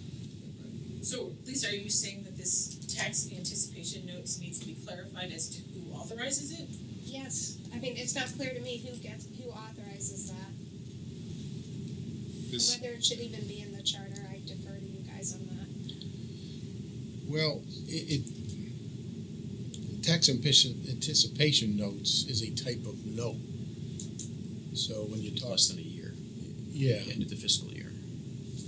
This says issuance of bonds and notes, here's how you do it, except for tax anticipation notes, but it doesn't tell us how to do those. So we need That exception is in the current Why charter. do you have it as an exception? If it's a note, it's a note, right? You don't have to have it as an exception, but the charter currently has it as an exception. Right, so if I don't we know want why. BOS and BOF to approve it, You could just take out. can you just take out that phrase. Yes. accept tax anticipation notes? Sure. Because it's not, if it's a note, it's a note, right? I was hoping somebody could explain why. Why it's in there? Well, maybe, is it in there because they don't want anyone doing that? No, I don't think Oh. so. I The think way it says these kinds accept this, You here's could- the process, so we don't want you, right, taking on tax anticipation notes. It's commonly done. you can Oh, read it the opposite way, which is here's how you take out a note. This is the approval process. Right, but for tax. But for this one, do whatever you want. Whatever you want. And whoever wants to do Whatever it. you want for it. Okay. That's the way I read it. Yeah. I would just take it out. If it's a note, it's a note. Right? Yeah, and usually you get your financial advisor involved and your bond counsel involved and the board of finance meets with, gets a presentation. Is this a good idea, not a good idea? Yeah. There's a whole process to it. Yeah. I would just, is everybody okay with just taking it out as an exception? Yeah. Can anybody think of a reason to keep it in? I mean, It's a cash flow hedge, isn't it? it is, yeah. Mechanism, but you could still approve the cash flow through the same two-board approval process. Right. And what's the fund balance now? It's like a gazillion dollars. 16%, so quite a bit. That's a lot of money. If you got a bigger problem than 16% of your budget, you're probably not taking out tax anticipation. Yeah. Well, the legislature and saying For the no. Board of Education, but just to the Board of Finance and the town. Say that again, Melissa? You're breaking up, Melissa. I'm sorry, would this be an issue whether with the Board of Ed or just with the Board of Selectmen? It's always with the Board of Selectmen. It's always gotta be the Board of Selectmen. The Board of Ed can't incur debt on behalf of the town. Board of Ed needs money, they gotta go get it from They the have to Board get of it from the Selectmen. Board of Selectmen. Right. Board of Selectmen. Okay, just check it. Okay. So is the proposed revision in the current section 813 just removing the language except tax anticipation notes? Well, we gotta figure out what to do with Commas. the revised 812, because 812 incorporates 813 into it. Well, there's things in 812 that are now in 809 that need to come out of 812. If we choose to do that. So, but we still, and so what's the answer regarding 1, 2, and 3? Do we need those? And do we just include language with respect to the issuance of bonds and notes after required approval shall blah, blah, blah? What are we talking about here? Well, I mean, 2 and 3 were basically saying the same policy, right? No, One for we're capital talking about- projects and one for supplemental appropriation. Yeah, I'm still on page, I thought we were still Where are on we? page 10, under borrowing, Lisa's of one. Lisa's, Of Lisa's. memo. Lisa's So you had borrowing, October 17th written comment. Yeah, I'm on page 10. Okay. The 1, 2, 3, and 4. Right. But Right. 2 and 3, for both cases, we're saying 1 year, Board of Selectmen, Board of Finance, right? Well, 2 says not to exceed 1 year. Number 3 has to go to referendum. Number Yeah. 3 has to go to referendum. Number 2 does not, because it's just for a year. Right. Okay. What's your concern, Paul? what's that? What's your concern? No, I'm just, under borrowing, which we currently have in 813, right? Right. Okay, so we've got borrowing, but then also Lisa suggested adding 1, 2, 3, 4, which are on page 10. I think it's just Right. clarifying what they Basically should do. Yeah. clarifying the policy and moving it from 813 to 809. So we don't need section 813 anymore. Right. Right. If you But- choose. Okay, maybe I'm confused here, which often happens, but, okay. So in the current charter, is there a general approval requirement and a short-term borrowing requirement and a long-term borrowing? No. Those are in there. Right, So- it doesn't break them out and clarify it, that's Right. right. This is suggesting to add those in there, and I'm saying, do we need those? I guess if you ask my opinion, I I'd know say what you're gonna yes. say. I don't I see think- any harm in I was gonna having it say, if what's it's a the general downside, practice yeah. Anyway. I think as a general proposition, the clearer you can be about how to borrow money, the better off you are. Right now, it's not really clear. With it, we have a referendum for long-term borrowing, and currently we don't, or may not. Long-term borrowing requires a referendum, whether it's in here or not. It just helps delineate it. Does it hurt us to have this language in here? Will it constrain the Board of Your intent was to clarify, right, not to change anything? Yeah. I mean, it came up with the supplemental appropriation, we got requested for a supplemental appropriation to go out to borrow, and our board was adamant, no, we're not gonna do that through a supplemental appropriation, borrow for a million years without the public voting on it. So when it came up, we did have one that reached the threshold, and that went to the voters. I personally would never vote for a supplemental appropriation for borrowing, that should go to the voters. I would do a supplemental only with cash or grants, and then at the next cycle, put it to the voters for the rest. And we did that with, just most recently with the purchase of 2 Farms Village. We had a supplemental appropriation to purchase the building next to the high school. We used cash for the supplemental, and then we needed an additional $400, and did that through bonding, but through the budget, so the voters actually voted for it when they voted for the entire budget. So Bob, your opinion is adding this as a clarification is appropriate? Yeah, I think it's appropriate and recommended to do that, because it's not a model of clarity right now, how you do all this. And obviously, there's big numbers involved and all, you do a high school, it's $150 million now. So you wanna be crystal clear. So you're good with that, with the exception of taking out the comment regarding tax anticipation notes? Yeah, that seems like a remnant from a specific instance that was somewhere in the past, and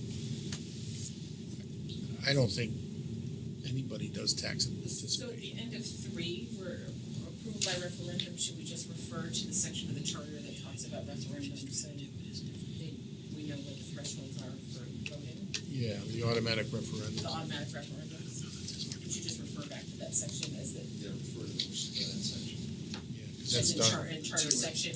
2, and 3. Yeah. Okay. Which is not. 2%, 2%. Yeah, no, I don't. And that is what, Okay. So we're all good with adding those clarifications? Yes, are we putting section 813 then into Yes, now this new? 813 goes away. Because Yeah. this section 809 that we're adding this to is gonna be section 801. Correct. So Correct. it's now going to be borrowing, Yes. it's gonna be a subset. Gotcha. Yeah. Just clarifying Who's for on the first, public. Franklin? Gonna be the first thing you read. keeping track of all these. Okay, so next section, from the proposal is regarding audits. I'm just gonna play down here. The sentence that starts with the Board of Finance may. I'm on a board of directors of something and I'm the audit committee with Letha actually. And that's in our contract with our auditor. And on other boards of directors, if the auditor, if it should be in your audit contract that they have to do a presentation. So I think that's a process contract thing, not a charter thing, but I just want to put it out there for discussion.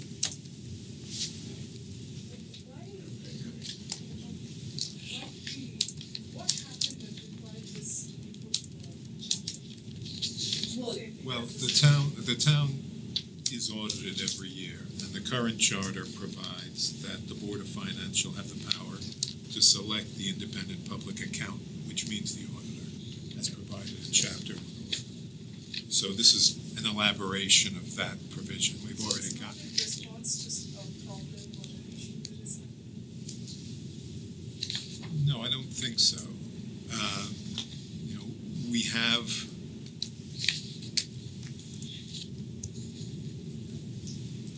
No, I don't want to answer that. What I was gonna say though is, I don't think anybody's arguing the ability The to. auditor comes in. Yeah, sorry.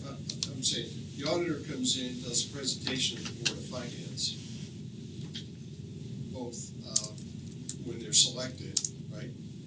But also when the audit's completed, goes over, okay, is there a management letter here?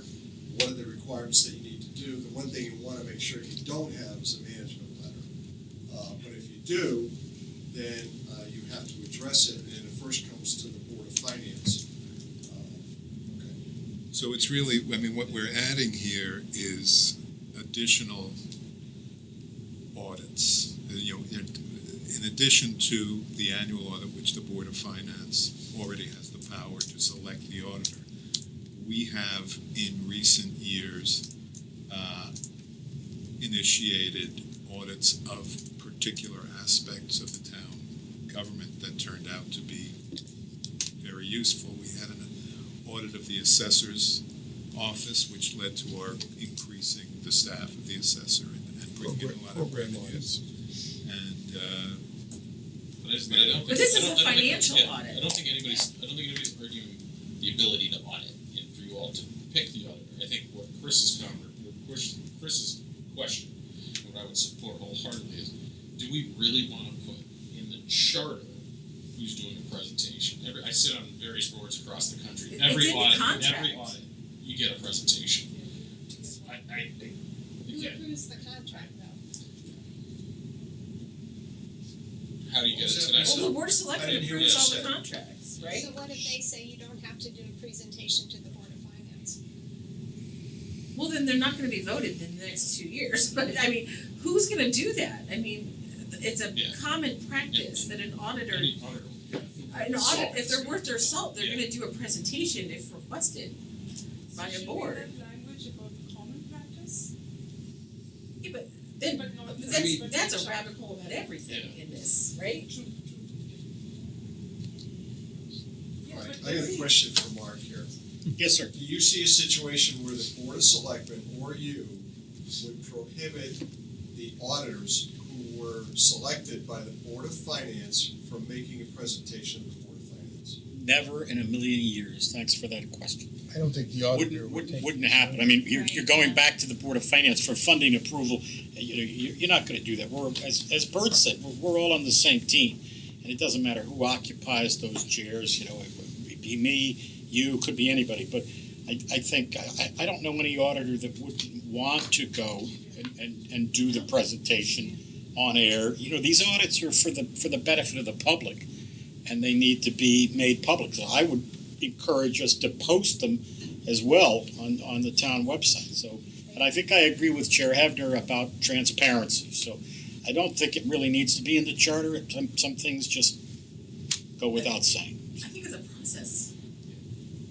Can you imagine the outrage if in town if that?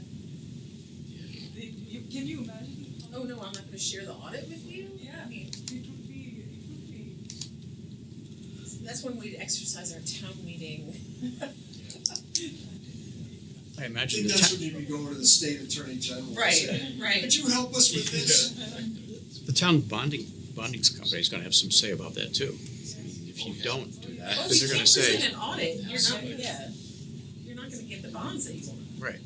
I agree with the clarification that in accordance with chapter 11, the Board of Finance shall select the public accounting or auditor.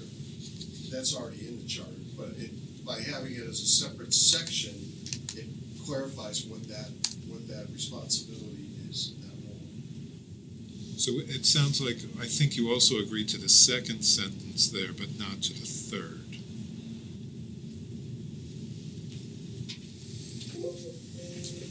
Well, is that saying that the Board of Finance can require an audit at any time or just examination? There's an order there. Well, I'm not I'm not entirely, sure I do agree with that, Bert, no? because it says the Board of Finance may at any time require and provide for the examination or audit by a certified public accountant of the accounts of any officer, fund, department, or other finances of the town. You don't want That, that. that seems to give a lot more authority and power than is currently invested in the charter, That's true, okay? although it's not prohibited by the charter. It's Yeah. not, but it just seems that, so, let's say you didn't like what was going on with the enforcement officer, right?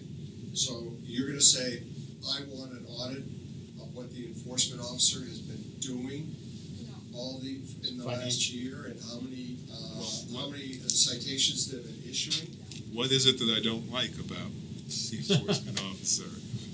I don't know, I think that's something where If it's you a would question go- of you his would- finances, You would go to the top manager and say, hey, wait a minute, what's going on here with this person or that department? Is that intended to remain within the purview of the Board of Finance's authority anyway, which is, if there is an enforcement officer, which is an emergency. I don't think it belongs here. I'm okay with the language of that the audit reports need to be filed with the town clerk and the Board of Finance, and quite honestly, I would go a step further and published on our website. The Municipal Audit Act, that's all comes from, I'm looking at right now, the Municipal Auditing Act, chapter 111, it references chapter 111. It doesn't say anything about presentations, it just says, file with town clerk and a public notice that it's there. Right, I mean, that was my other question, does the state statute already say this? So it doesn't. I'm reading it Parts of quickly, it, but yeah. it doesn't talk about public presentations. It says, file with the town clerk, legal notice telling the public that it is filed with the town clerk. So you're saying the third sentence should be in there. All audit reports shall be filed with the town clerk and the Board of Finance, which shall have the right to receive a formal presentation from the auditor to question the auditor. I don't think you need the part after which shall have the right to receive a formal presentation. You absolutely have that right, and it should be in the contract with the auditor, period. I mean, I don't know why you would pick it on it, but it doesn't. But in terms of transparency, I do think the public needs to know that the reports are filed with the town clerk, the Board of Finance, and they're published on our website, That's required by the statute. because it's required, but if we restate that, so someone doesn't have to go to state statute 111, I'm fine with that, but Chris, maybe we could just add the word You're financial, saying so financial presentation. audits. Yes. financial audits. Yeah. I think that's what Chair Hefner is saying. Right. Nobody's Not a suggesting. performance audit, yeah. Exactly, nobody's suggesting that you would post and do presentations on, say, what is it, an IT, like cybersecurity audit that the town just did, that might disclose where some fundamental weaknesses are. I Right. think if you just add the word financial before the word audit, is that all right, Chair? Absolutely, I that think was the then intent. we're in agreement. Absolutely. That's I think what we're saying, and I think there's agreement on that.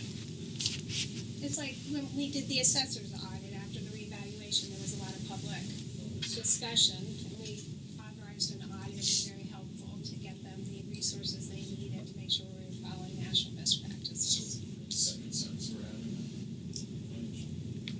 That's where all I'm saying is, I would be fine with all financial That's fine. audit reports should be filed with the town clerk and the Board of Finance and published on the town website, period. with you on that, that's. I'm not in favor of adding the other language because I think it's process issue and contract related, and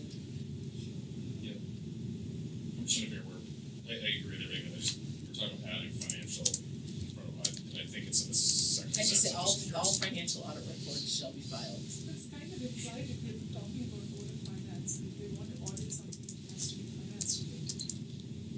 Not really. Well, Doesn't say it. It doesn't No, say it doesn't that. say Right. it, but that's, I wouldn't imply that because I mean, you could audit, and I'm sure they don't, I'm sure. how many they- traffic tickets are written. I mean, I don't know. No, just financial. Yeah, you don't need it. You want some more work? No. We don't have an existing text about this, so we're just gonna stick it in 801. Add it. So it's in Go ahead, accordance. Frank, tell us What do you think it says? I think it's a benefit for the commission and the public to just restate it, so I think I'm gonna get into that. Right. In accordance, so we're keeping from Lisa Hefner, Board of Finance Chair's Hefner's, October 17th, written comment to the commission on page 10, for section 809, Which will now E. be 801. 809E audits, we're gonna add in accordance with the, so tell me when I'm wrong. In accordance with chapter 111 of the Connecticut General Statutes, the Board of Finance shall select the independent public accountant or auditor.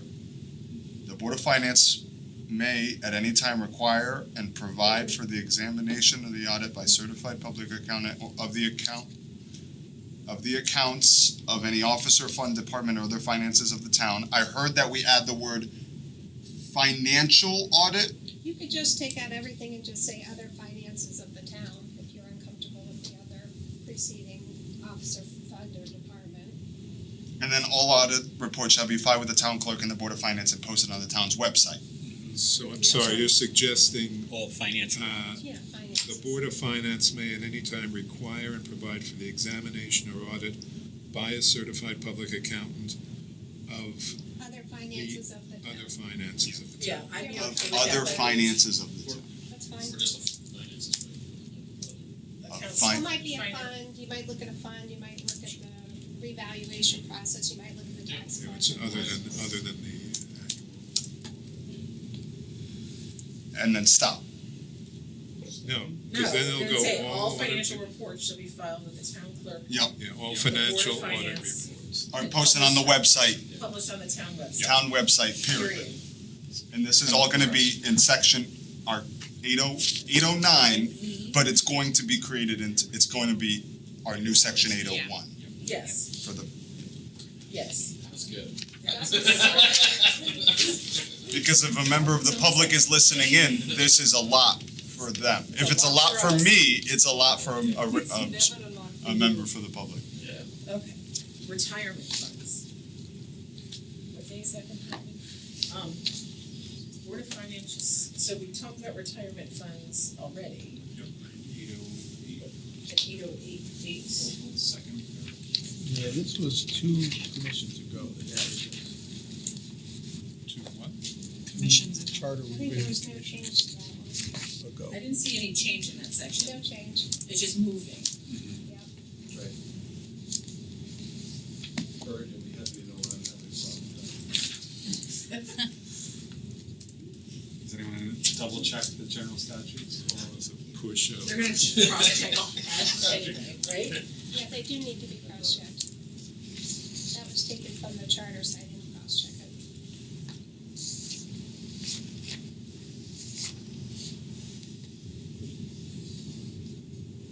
There's no like new fancy funds, no new words, it's still pension and retirement funds, like we're not, it changed anything.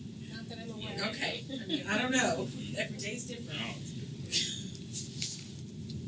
Bitcoin, Yeah, I was gonna say, do we wanna wanna create a crypto reserve? Right, That'll happen next charter. Yeah. okay, so what we're not addressing in the Right, charter, that'll happen which 7 years is a whole can of worms, is AI. Yeah, I love it. it. Point of information, we're looking at that in the town manager's And office. state is as well. Yeah, it's very interesting. Watch 60 Minutes from the other night. And what the stock market's doing because of AI. It's amazing. G. Alright, G. Consultation before union negotiations or contractual changes to retirement funds. So this is This is new. new.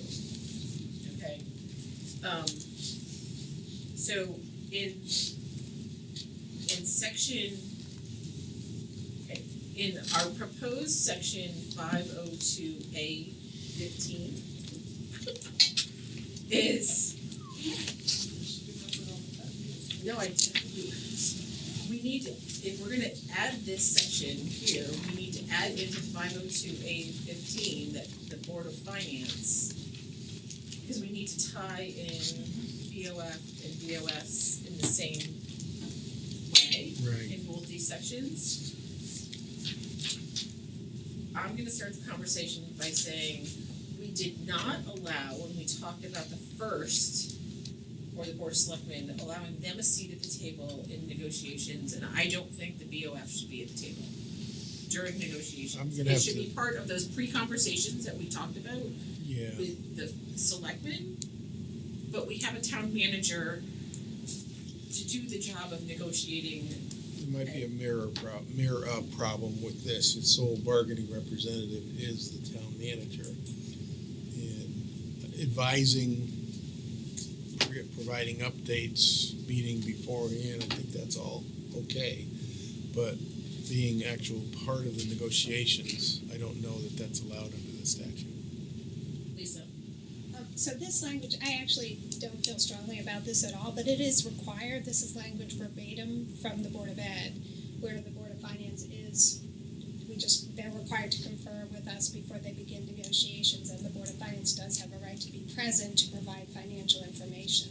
So I was just putting that, like I told you at the beginning, trying to make the state statutes where there was something awarded to the Board of Ed, I put it in there for your consideration. I do not feel strongly about that. Yeah, We that- were very intentional in the first section, That's under the Teacher Negotiation Act, which is different. which is than- different. We adopted the meet with the Board of Selectmen beforehand Right. from the Teacher Negotiation Act. Right. But we left out A seat at the participation, table. yeah, because I don't think it's, So that's my only comment of that section, is 502A15 needs to mirror whatever we decide on language for this regarding town manager and of Selectmen, but if we're not gonna allow the first, we shouldn't allow Board of Finance at the table. Cause we had that long conversation about How would they know the fiscal impact? the pre-conversations of where your cap needs to be and what Mark is able to negotiate, but that's his job, or her job, whoever sits in that position as town manager, it's their job, right? Agreed,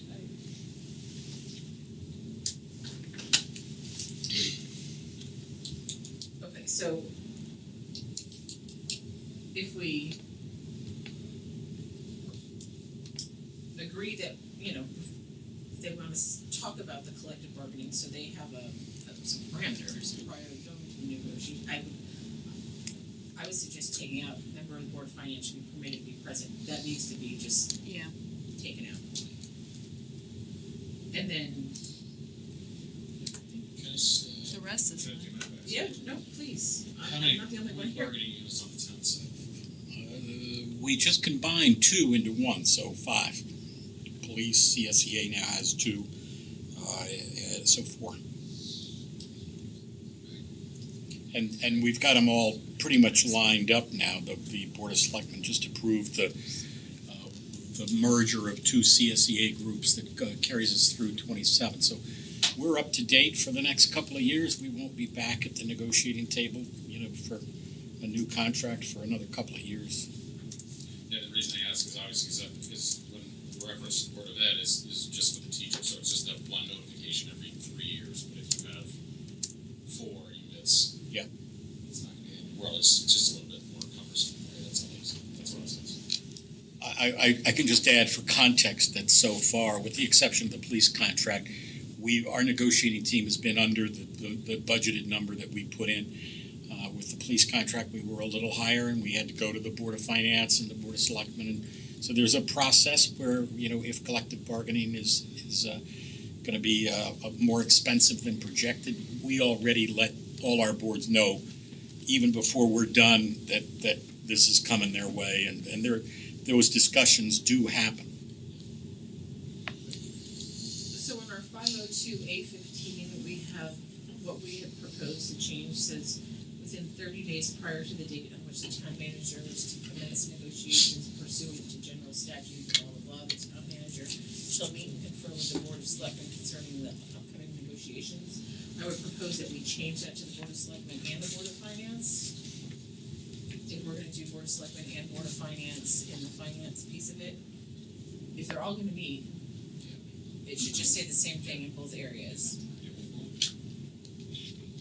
Are we okay with that? Okay, so Franklin, 502, our new 502. 502A15. A15. Yep. Just add the Board of At Board of Finance. Finance. We confer with the Board of Selectmen, and the Board of Finance concerning the upcoming Yeah. negotiations. And then we are adding, Chair Hefner's comment G, point 1 and 2, without the last sentence of One, number 1. yes. So not adding everything, but a member of the Board of Finance shall be permitted to be present during Yeah, such no, negotiations. that's Add striking that the other 2. Add Wait. the rest. here, Okay, no, I get that. but But striking didn't this we last just do sentence. it, didn't we just put it in 502? That's I the guess what town, I'm asking is, that's the town manager's responsibility. oh, so you're just putting it, okay. Wait, Yeah, but eliminating this line Yep. here. Okay. H, information analysis and policies. Couple of questions. As I understand it, Board of Finance is required by state statute to do quarterly financial reports. Monthly is what the proposal is here. No. We're not required to. The Board of Ed is required to provide quarterly reports. Right. It doesn't say OPM recommends monthly reports. But the proposed change is that you wanna review monthly financial reports on the implementation of budgets of Board of Selectmen and Board of Education. If the Board of Education is only required to provide it quarterly, how are you gonna do it monthly? Well, that goes back back to what Bob was saying, local control. I mean, are we gonna follow best practices? It's recommended by GFOA, OPM, IMF Transparency Board. We already do. We do a bottom line. We represent to our credit rating agencies that we do monthly reports, and they view that favorably in our AAA bond rating. So we already get monthly reports. When we get the monthly reports in between, they're just the bottom line. So the statute says quarterly The reports? statute says quarterly reports are required, so the Nothing question would is prohibit whether the monthly. charter could require If monthly. the statute said monthly reports, you couldn't go to quarterly reports. But if it says quarterly reports, you can certainly do more than the statute requires. It's a minimum standard. Is that something that's feasible for staff? We're already doing it. They're already doing it. You're already getting it on a monthly basis? Yes. And we represent that to our rating agency. Yeah, just to, the point Lisa's making there is that when we received our AAA rating last month, the rating agencies cited the policies that included those monthly reports as a basis for that rating. So if it's a policy already, does it need to be in the charter? It's a practice right now, but yeah, the question is whether we want to adopt it as a policy of the town so that we maintain those ratings. The rating agency will look favorably upon it when it's in the charter. In the charter. More permanent, yeah. So if they're doing it already, Yeah, but it wasn't in the charter and they. What's Right. the No, right. change of practice? I'm with you. I'm missing something. If it's current practice now, Buying companies accepted it. they're getting what they need. I'm missing something here. If it stops, it It's not always the jeopardizes our case. rating, It's yeah. not always the case. So if we can cite to this to say, for when we go out for the ratings, that it's a requirement, it's not just up to happenstance that we happen to be doing it. Can I ask, what's the, are they getting monthly, what's the practical implications from changing that, making that change to monthly in the charter? Well, one is that you would be effectively preventing a future Board of Finance from making its reasonable determination that quarterly reporting in compliance with state law is more than sufficient. And so you'd be locking in future boards of finance to a decision that's been recommended by the current Board of Finance. I remember, looking at some of the comments that were made from the Board of Selectmen, and I can't speak for them as a body, but I'd say that there is concern that the Charter Revision Commission not do things that bind for future boards of selectmen to the decisions that were made by this one. Because if you do that, I think there's an argument politically, philosophically, that you're detracting from the right of voters in the future to elect people that have the ability to make these types of decisions. So in this case, we're complying with the request to produce the reports monthly.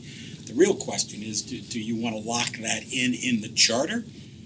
And if you do that, are there other things that you might be inclined to do that are eliminating the discretion of a future Board of Finance to say, no, you know what, quarterly is sufficient, thank you very much. well, the word shall may be the open-ended, and I'm not the attorney in the room, but if it says shall, it's not a must.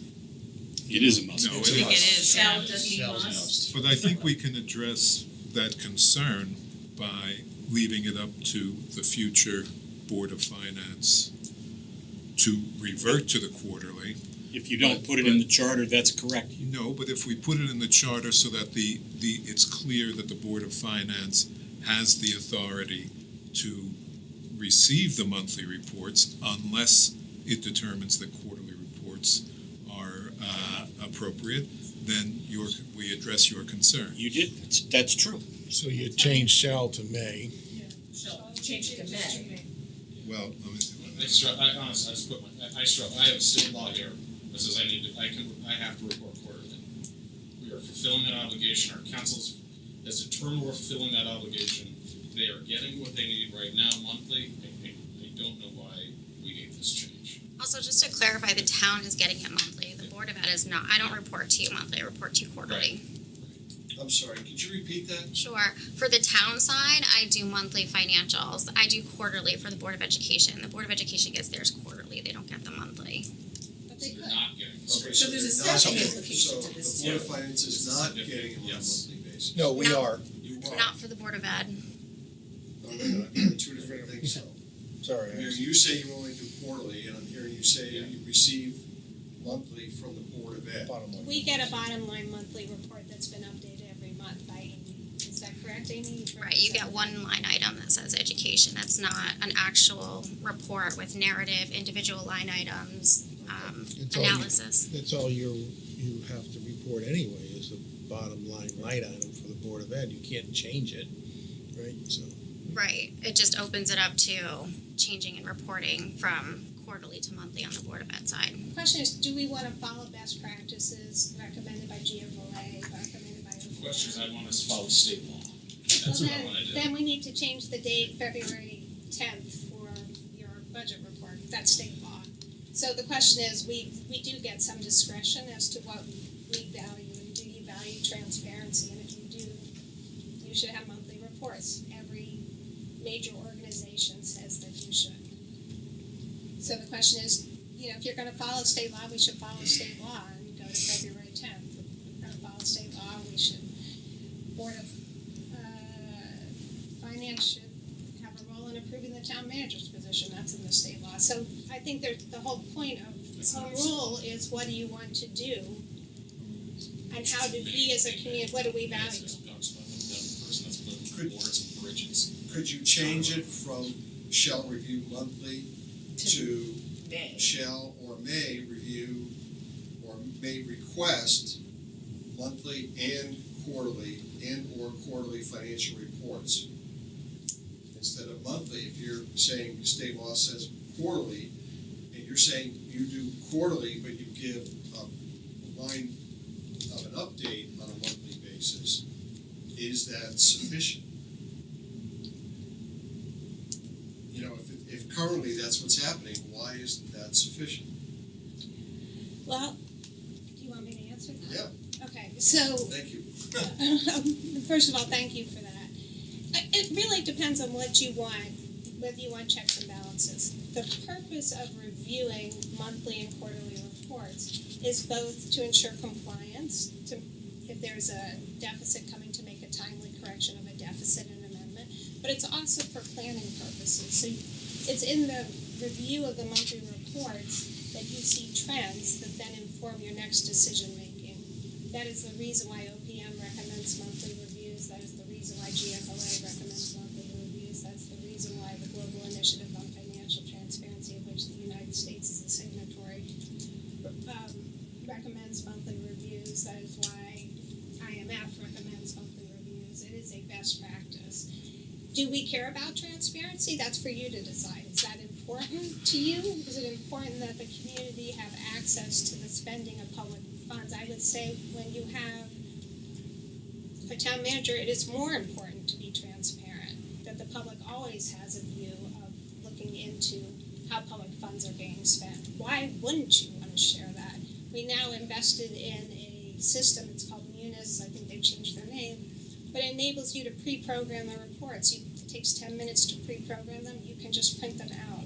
This is not a hard book. This is not something that is onerous after you've done the 10 minutes of investment. Okay, that's a really good explanation, but one, Lisa, I'm gonna ask a follow-up on that, okay? A financial report, right? The word report can mean different things. A report to somebody could say, I want a line item report on a P&L basis.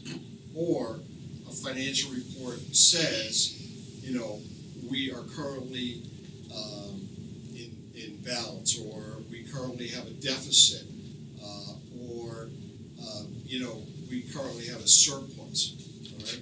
How detailed does that report have to be? Because what I'm trying to get to here is, a balance between what the Board of Ed is currently producing, what the town is currently producing, is able to reproduce from a staff standpoint, and what you need as a Board of Finance. So I mean, honestly, just printing out the Excel spreadsheet with the information is sufficient. There should be, I mean, look at Glastonbury, they're able to do it. Avon does monthly reports. I mean, I think what you want to be able to do is highlight any significant deviance so that the board can be, so that the board and public can be aware, and if corrective action is needed, to make it in a timely manner. That is the purpose of it. And just to show how the implementation of the budget is going on. The budget has, you know, we've talked about this before, several phases. You approve the budget, you implement the budget, you fix the budget, which is called amending the budget, you plan for the next year's budget, so you're monitoring trends throughout the year, and then you audit the budget. So this is just the normal course. I gave you some links to some of the sources I use for the recommendations, and I can get you more resources. This is standard best practice. I don't know why anyone would be against that, but that's for you What guys you're to getting decide. and doing now, you're happy with, That didn't always happen. but it didn't always happen. Yeah, that's why I think it needs to be in the charter. When did this change? Recently, or it's been? But also previous chairman didn't want more monthly, so you're, yeah, maybe it's current practice now, but it's not always been current practice. Yeah, well, the question is, do you want transparency and accountability? It's up to you guys, and do you want to follow national and international best standards? That's your But call. it's a process right now. Yeah, it's your call. I would be more I thought we comfortable all if it was transparency is insulting, this, come on. was a may than a shall, because if we're gonna hold the hands of future boards of finance to looking at things monthly and they feel quarterly is sufficient, first, maybe I'm naive, okay? I probably am. I would think that if there was a major problem, that Amy's gonna pick up the phone or run upstairs or down the hall or and it's not, if things are coming out monthly that there's a problem, there's a bigger problem than the report, right? Maybe I'm just naive. I think the point of a lot of this is to plan for certain scenarios that maybe everything's functioning okay based on the players involved now, but it maybe wasn't always that way and maybe won't always be that way in the future.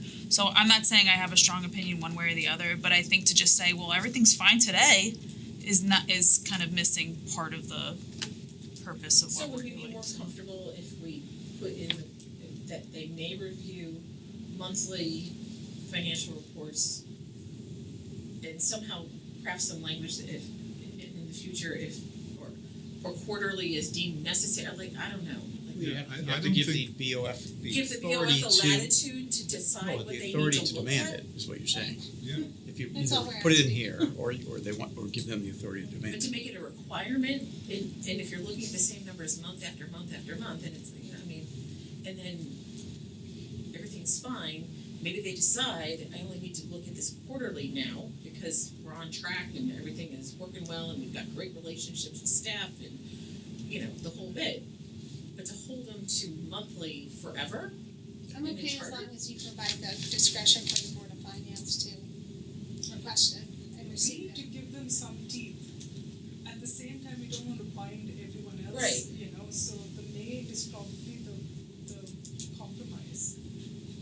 And that way we account for the chairs of both.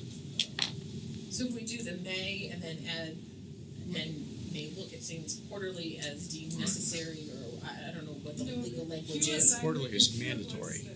It's already mandatory, But- so it's just, we pushing it for monthly now. I guess we can put this a different way, which is ultimately to whom do you want to give the decision-making authority over whether the Board of Finance gets monthly reports or not? If you want to leave that to the staff, then you leave things as they are. But otherwise, you have to give the Board of Finance authority to make the decision, we're not happy with how things are working, we want to have them monthly. Or we want to make sure that we maintain our good relations with the funding agencies, we need the authority to look at things monthly. I think that's how we should be looking at this question. And that we don't need to compel them to do it in the future, but we should give them the authority to do it if they believe that's the best way to administer the town's finances. So are you suggesting the word shall remains in there? I haven't thought about the drafting. Because I'm going back to, to give them the ability to get them, shall review monthly or quarterly financial reports.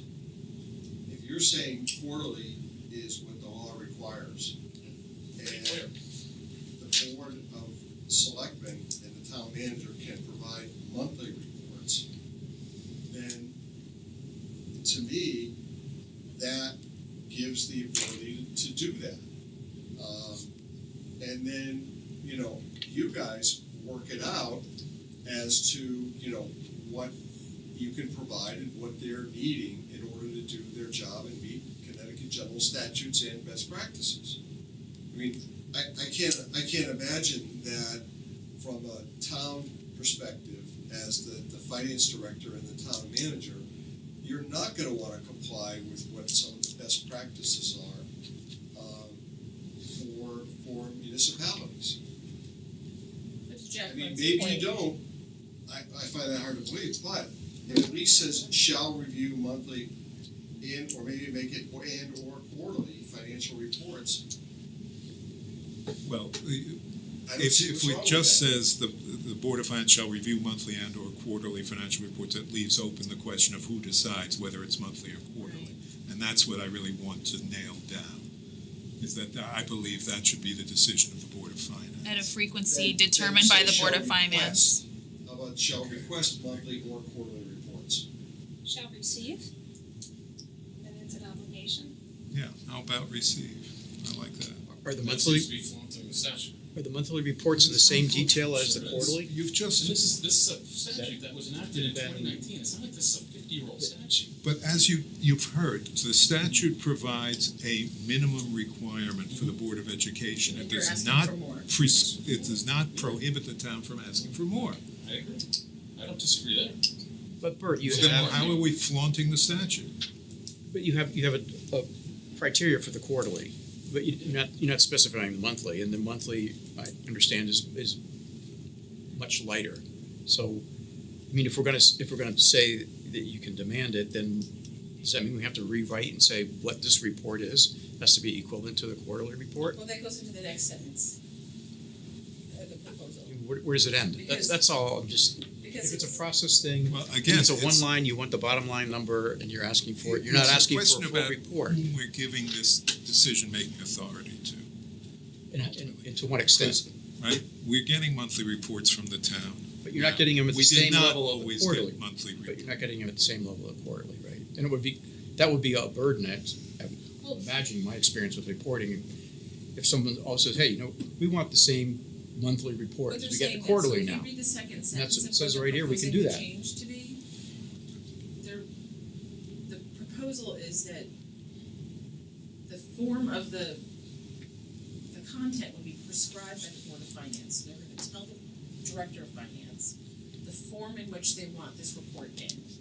Okay, so it could be this, up- these two different reports that they're getting now, the detail and then just the line item, I would assume they want to look the same or similar, or whatever they decide, right? But they want the latitude to decide what that form should look like. The Board of Finance has no authority, though, to dictate line items within the Board of Ed budget. It's just the appropriation. So Right. you can provide a report monthly or quarterly They as you can't make any choose. decisions about the budget, it's just, Right, you can't say you're spending too much money on copy paper here, you gotta cut back on copy, that's beyond the scope, but No, but the Board of Finance is responsible for evaluating the overall yes. budget, and the best way to understand that is to read it at the level of individual programs and expenditures. Right. Otherwise, how can you really make a reasonable judgment as to whether the budget is too big or too small? you're not doing that now, other than quarterly, correct? Well, the monthly reports, those are in some ways two different issues. There's the question which we dealt with earlier about, how we get the Board of Education budget and how we evaluate it. But the monthly reports are really there to see how the budget spending is progressing so that we can make determinations about what the trends are, what we need to do, what we need to prepare for in the upcoming budget. It's just a good idea to have information flowing regularly and efficiently.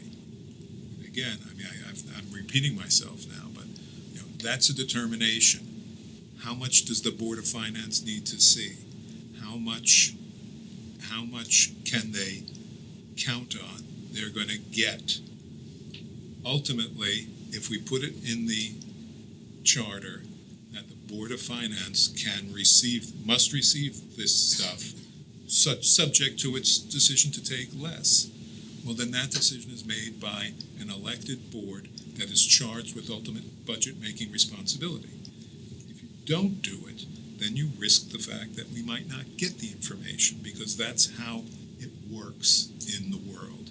That's how sometimes people arrogate power to themselves, by controlling information.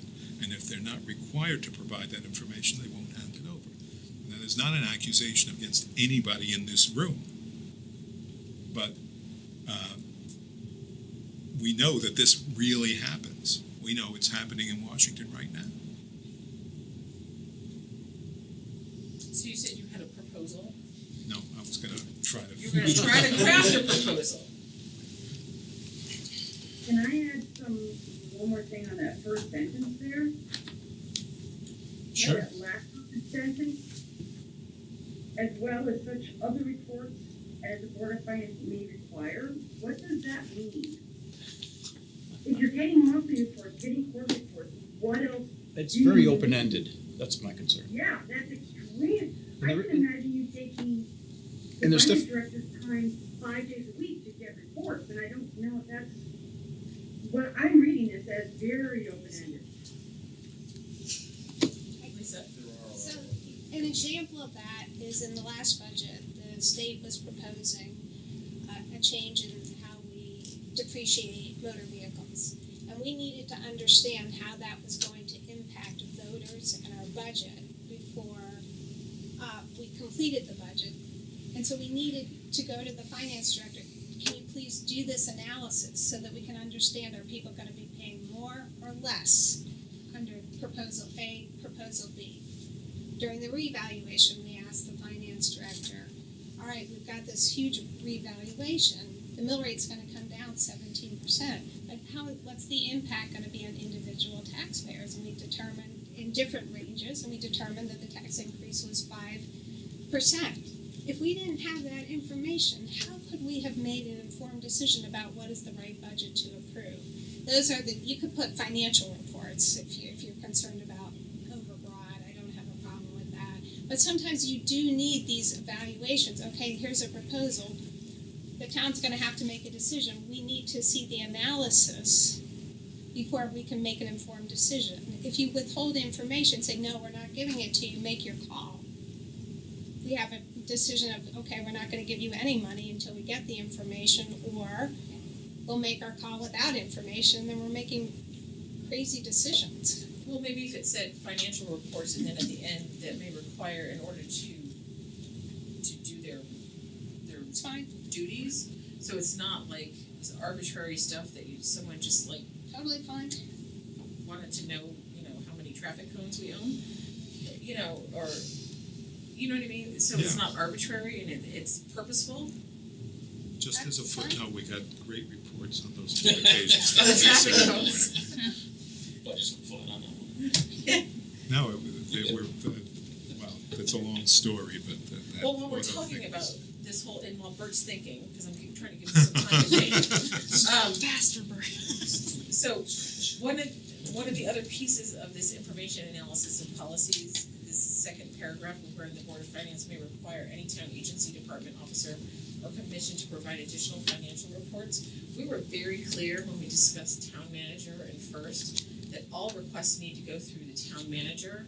So that person in that position can direct staff to do what they need to do, because not, the boards and commissions I have no objection. don't, Did we get some for that too? right. So I don't think we need that.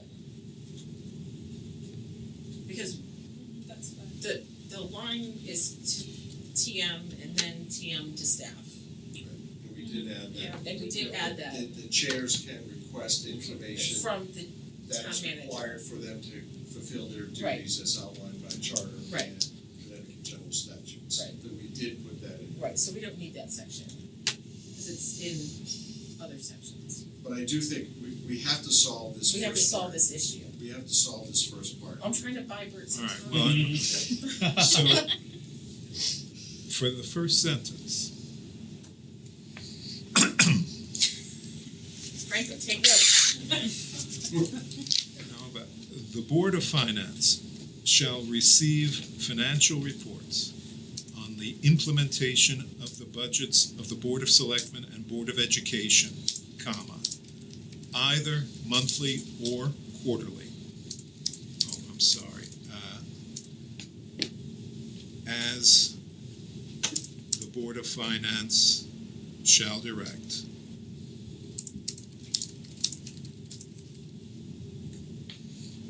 And then I guess I would end the sentence there.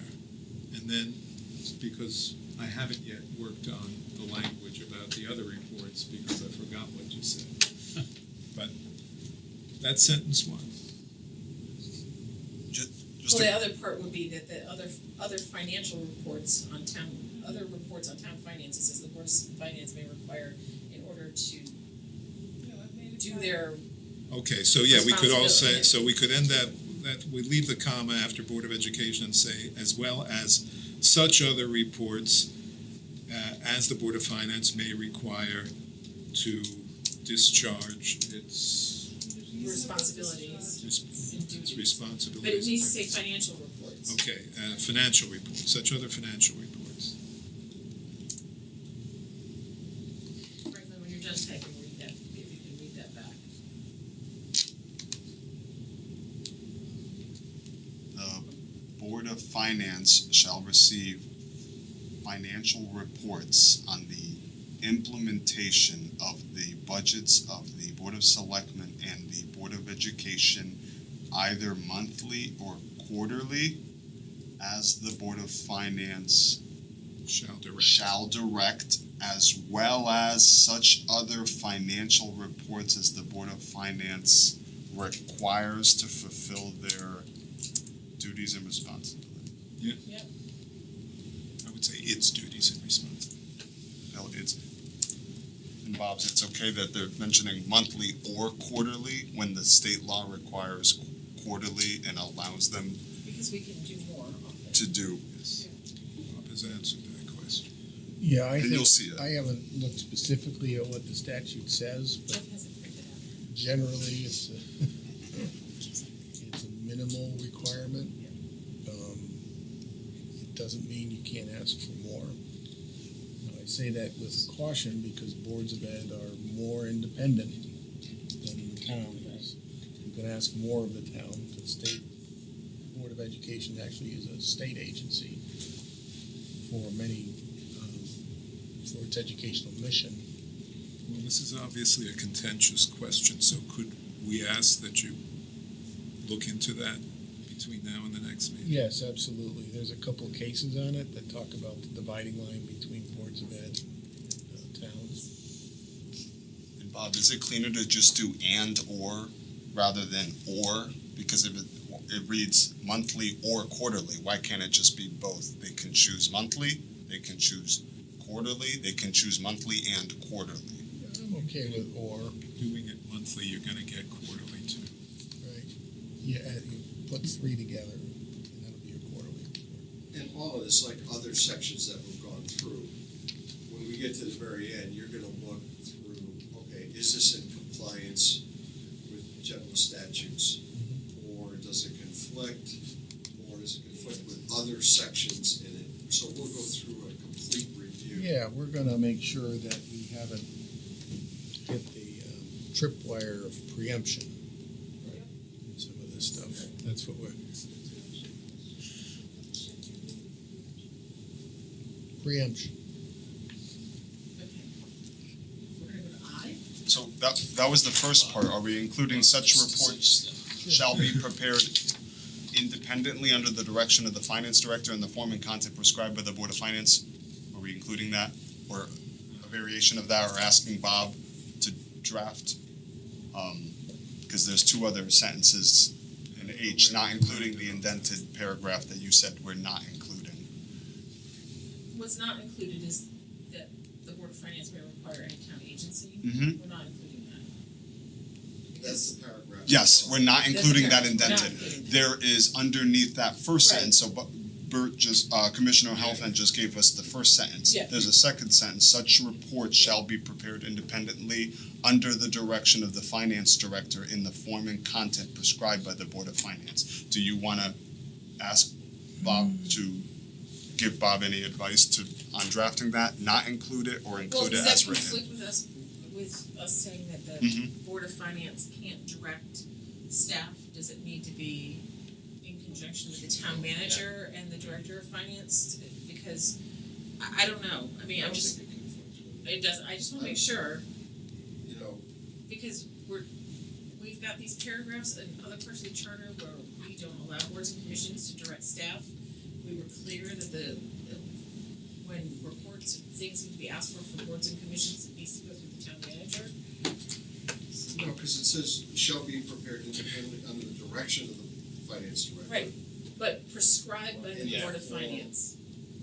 So the Board of Finance is Content. determining the format and telling the Director of Finance, Or you could say content suggested by the Board of Finance. can we make it collaborative in some way, so it's a team effort instead of the Board of Finance directing the Director of Finance to do something? I have a question. That's not what they want. Where else do we mention the finance director in the charter? Like, I don't think. we Under- mention- Yes, it's under staff, administrative staff. Yeah, 704, we're gonna get to that after, Yeah. because Lisa made a suggestion on that, we gotta circle back on that. Yeah. In 704 subsection 2, the director, the current charter mentions, it describes more in detail the finance director. But there's a suggestion from the Board of Finance on that we'll get to in a minute. Your question is the right one, is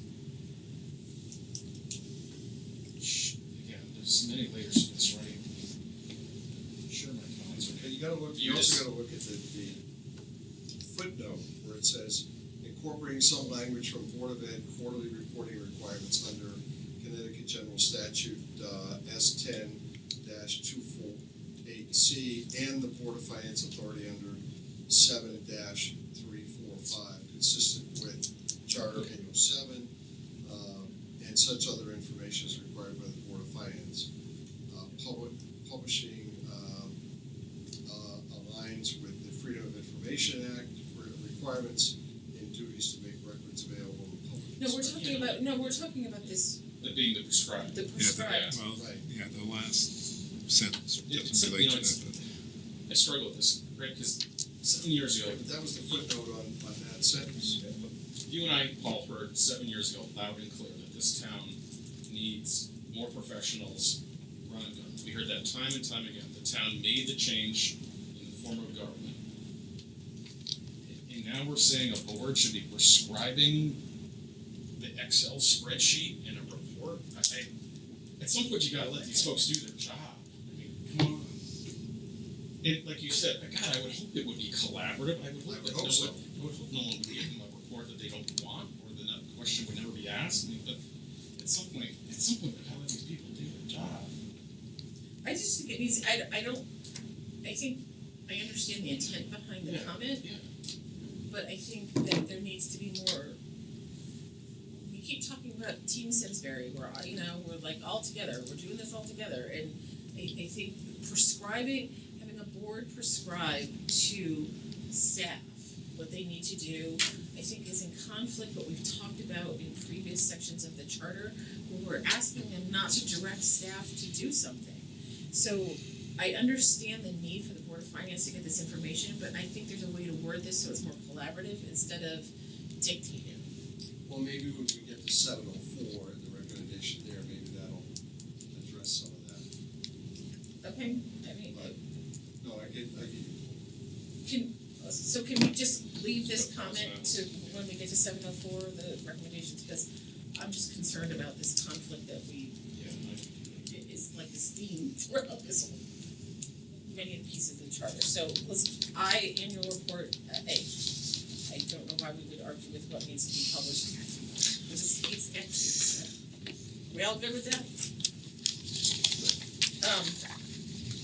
For J and K, I have a question for Bob. Why can't we just reference the state statute instead of outlining what needs to happen? Again,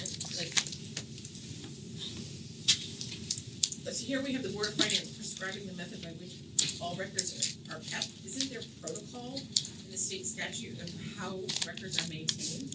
So why would the Board of Finance have any authority over how we keep our records, our financial records, and where they're kept? Current state law. It's 7344. It's in the footnote. The board shall prescribe the method by which and the place where all records and books of accounts of the town or of any department or subdivision thereof shall be kept.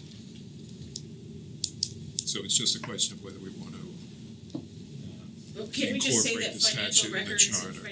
that are The Board of Finance has the authority under state law to do just that. to do that already? So do we need to state it again? What section do they have the authority to do that, Bob? It's He just said cited it, in yeah. footnote 22. 7-344.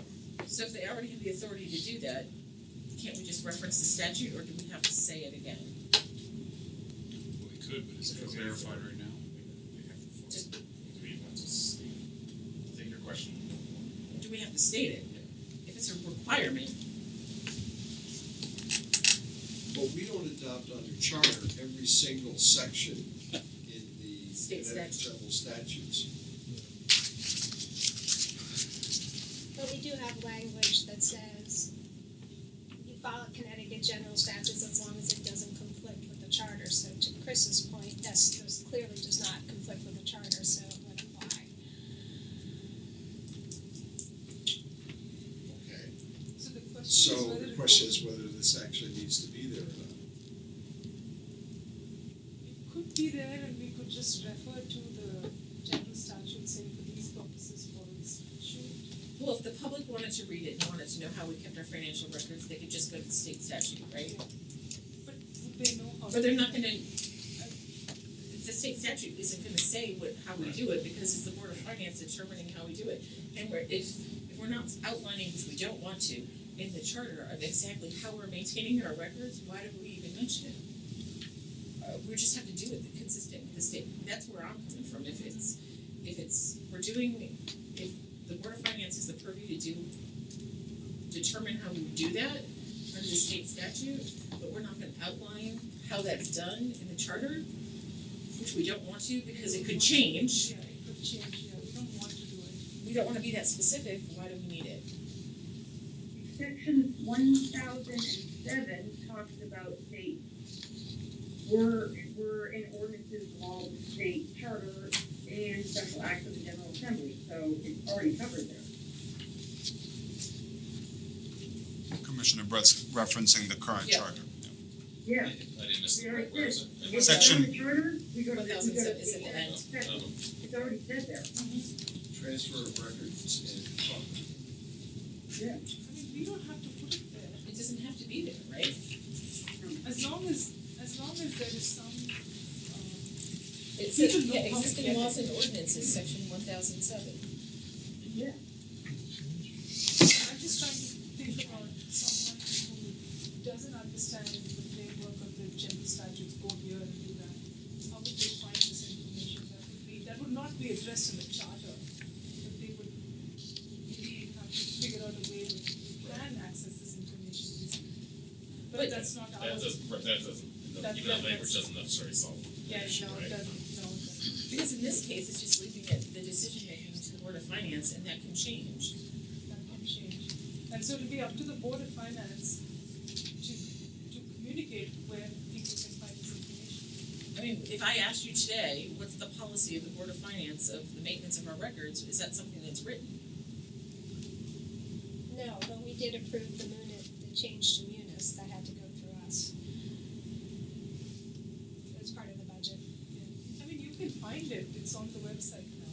Yeah. You can see where it is. Okay. So the question is, so maybe fewer words in the charter would make it Yeah. less. Munis is the financial software system the town uses for the public. Thank you for that. If you open it on the website, you'll find it. So do we even need that? I don't think we do. Different from open gov versus. I don't think we need it. And Okay, it so is different. no to that, Franklin. Multi-year financial forecast, the Board of Finance, with the assistance of finance director treasurer to develop multi-year forecasts incorporating capital improvement plans. Are we again directing the finance director instead of the town manager? Well, we also have forecasting on capital improvement plans talked about in that, regarding that memo with our 5-year capital plan, so that we just changed. And I don't remember what section that was, because it was a couple hours ago. 803. But we changed that. Old 803. Mark? Chair, I actually have a little bit of problem with K, to the commenters. I just say that this does sound to me like directing staff. It's actually written backwards. So Amy routinely does this, and she's the one that does the work and presents it to the Board of Finance. It's as opposed to what this says is that the Board of Finance, with the assistance, the board isn't going to be doing this work. It's the finance director working with the town manager that's doing this. It's actually very close to the capital improvement plan work that we do. So, for example, recently, Amy did some modeling for the Board of Finance that got into very detailed analysis about what our maximum and best bonding record, limit should be. And Amy presented that to the Board of Finance for its deliberation and determination.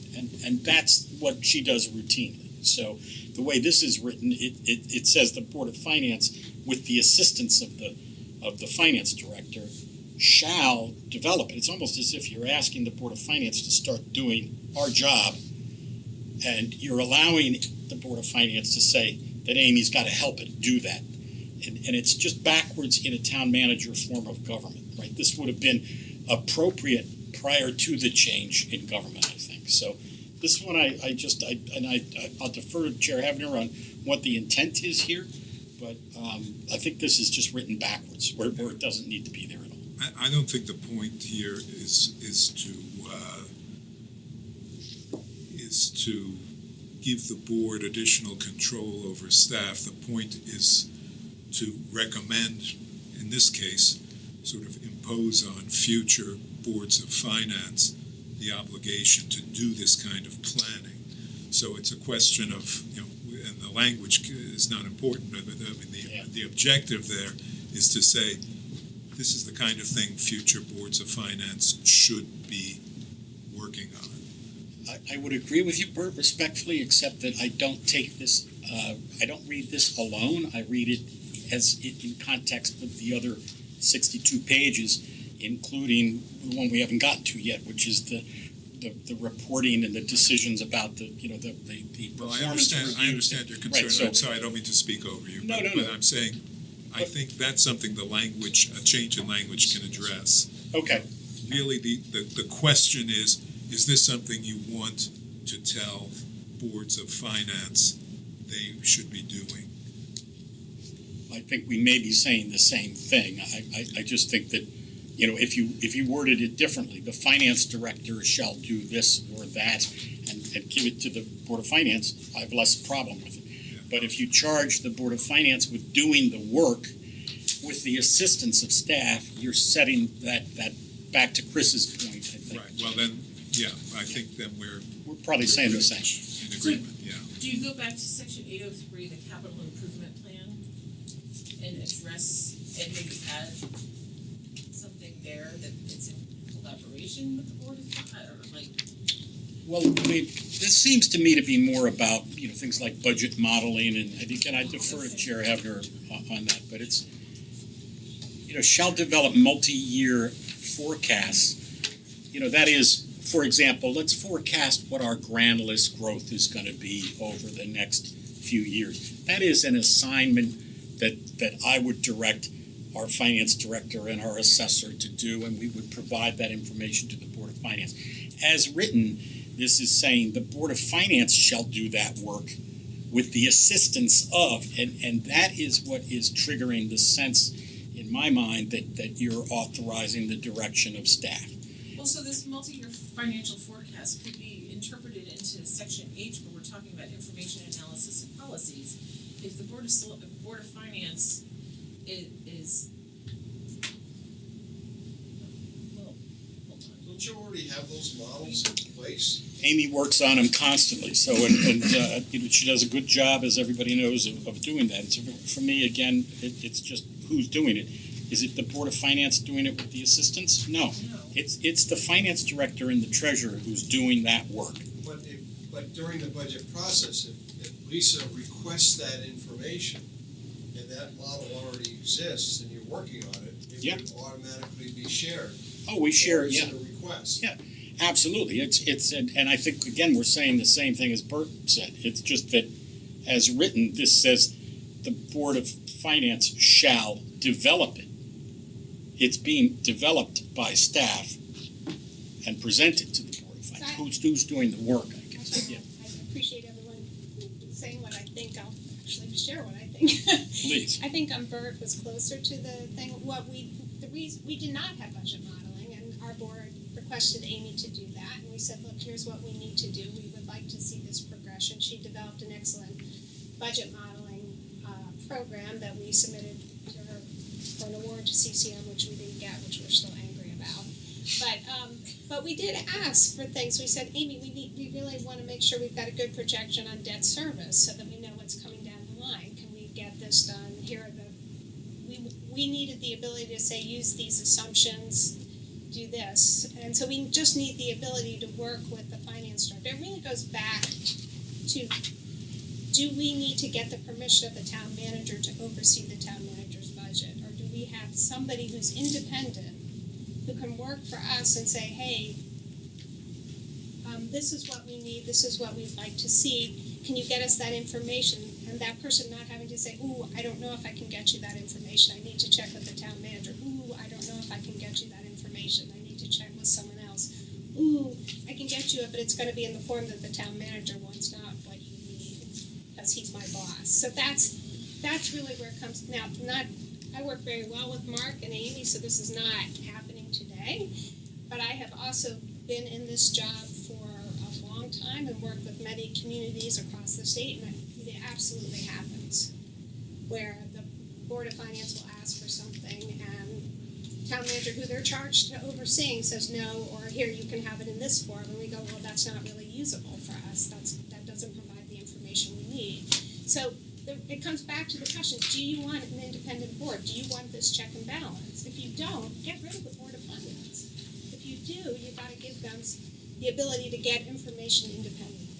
So really, answer your first question, then everything else flows. And I don't know what the answer, where you're going to land. That's obviously, I believe in checks and balances, but we're seeing across the nation that that's being pared down. So I don't know what the community feels on that. So, go ahead, sorry. I don't think anybody has an issue with multi-year budgeting and forecasting and all of that, getting that information.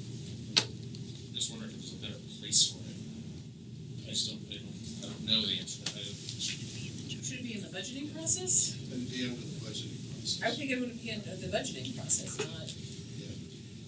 Well, the Board of Finance issues many policies, Chair. It could be just, it's really a policy. I don't think there'd be anybody that would argue with that. It's a policy, to your point.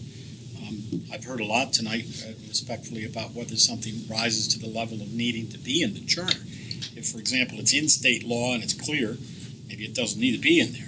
and this might be something very, very similar to that, but I just, I only want to mention again that if the Board of Finance is doing it with the assistance of staff, and Chair Hefner just said, and I quote, work for us, independent, those were words that she just used herself. It is synonymous with we want to direct staff, and it is a source of contention. And my counterpoint, Chair, is that I think in a town manager form of government, you've got to depend on your subject matter experts and on your town managers to form the good relations that get us to the collaboration that we all want. And I'm certainly trying to do that. I know I'm not going to be your town manager forever. I wish I would, and I appreciate Chair Hefner's comments on our relationship. But looking ahead, I don't think you want to undermine the responsibility of the town manager to direct the finance director. So what would be your recommendation to maintain, to allow yourself to do the work that you need to do, and at the same time ensure that the Board of Finance gets the information they need? So if I could talk about Amy with her in the room, it's very interesting. She holds a dual role. She's a finance director, but she's also the treasurer. My interpretation, working in other governments, is that the treasurer's role is really important in terms of all the reporting, the transparency, all the things that Chair Hefner has talked about. And you rely on the treasurer to do that in her capacity as a fiduciary and in her professional role.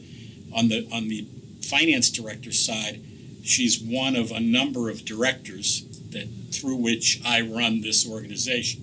And to carve out a uniqueness, and she's already unique in that she serves the Board of Ed and the municipal side, so there's that as well. But I would be reluctant to carve out a role for one department head that is so unique from the other 7 department heads, and give the Board of Finance essentially, without saying so overtly, essentially control to direct what the finance director does. So that would not be the case. That would be to direct the information that is given to the Board of Finance, to ensure that we can go to the finance director and say, hey, we need this information, and he not have to feel like, I don't know if I can get it to you, let me ask. If you want an independent Board of Finance, we need direct access to information. We need direct access to independent analysis, not the town manager's analysis, but independent analysis so that we can make an independent decision.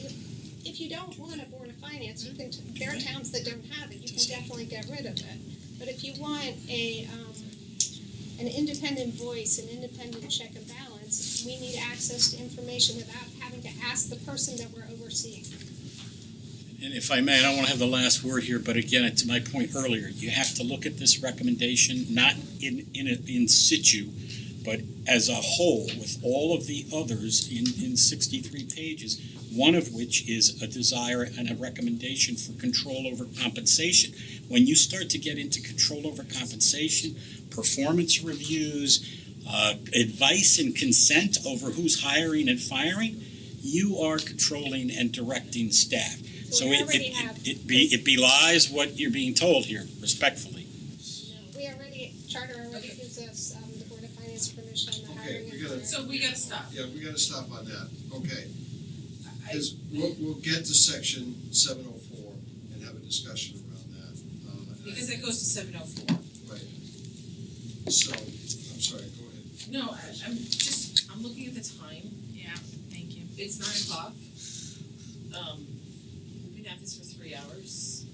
I didn't think we were gonna get through Board of Finance in one meeting, but that's hopeful. I think we have to, I wanna address the rest of the Board of Finance's recommendations. We need to revisit sections 806, 807, and we need to finish the section we're working on, and then go to 812.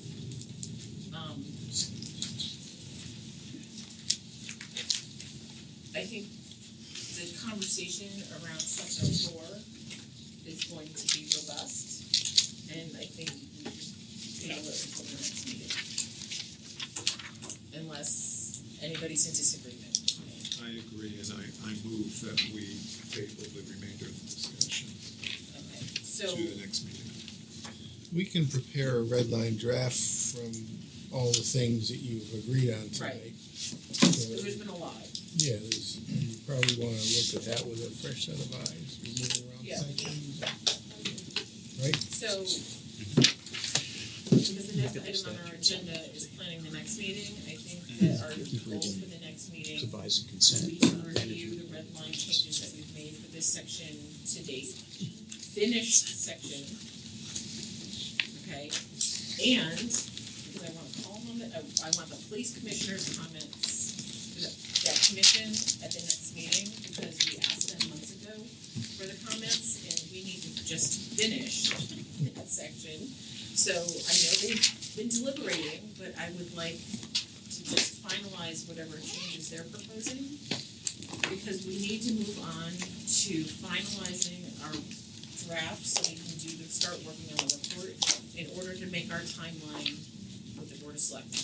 Okay, so does anybody have any problems with that next meeting? I wanna thank staff for being here this evening and Thank the you, members Chair. of the Board of Finance. And we appreciate your time and your input, and it helps clarify these issues a lot. So are we good with that for next meeting? I've been asked to look at different things. 10-222, not later than 2 months preceding the annual meeting at which appropriations are to be made. What date are we thinking that happens? I mean, right now the obligation is by March 15th.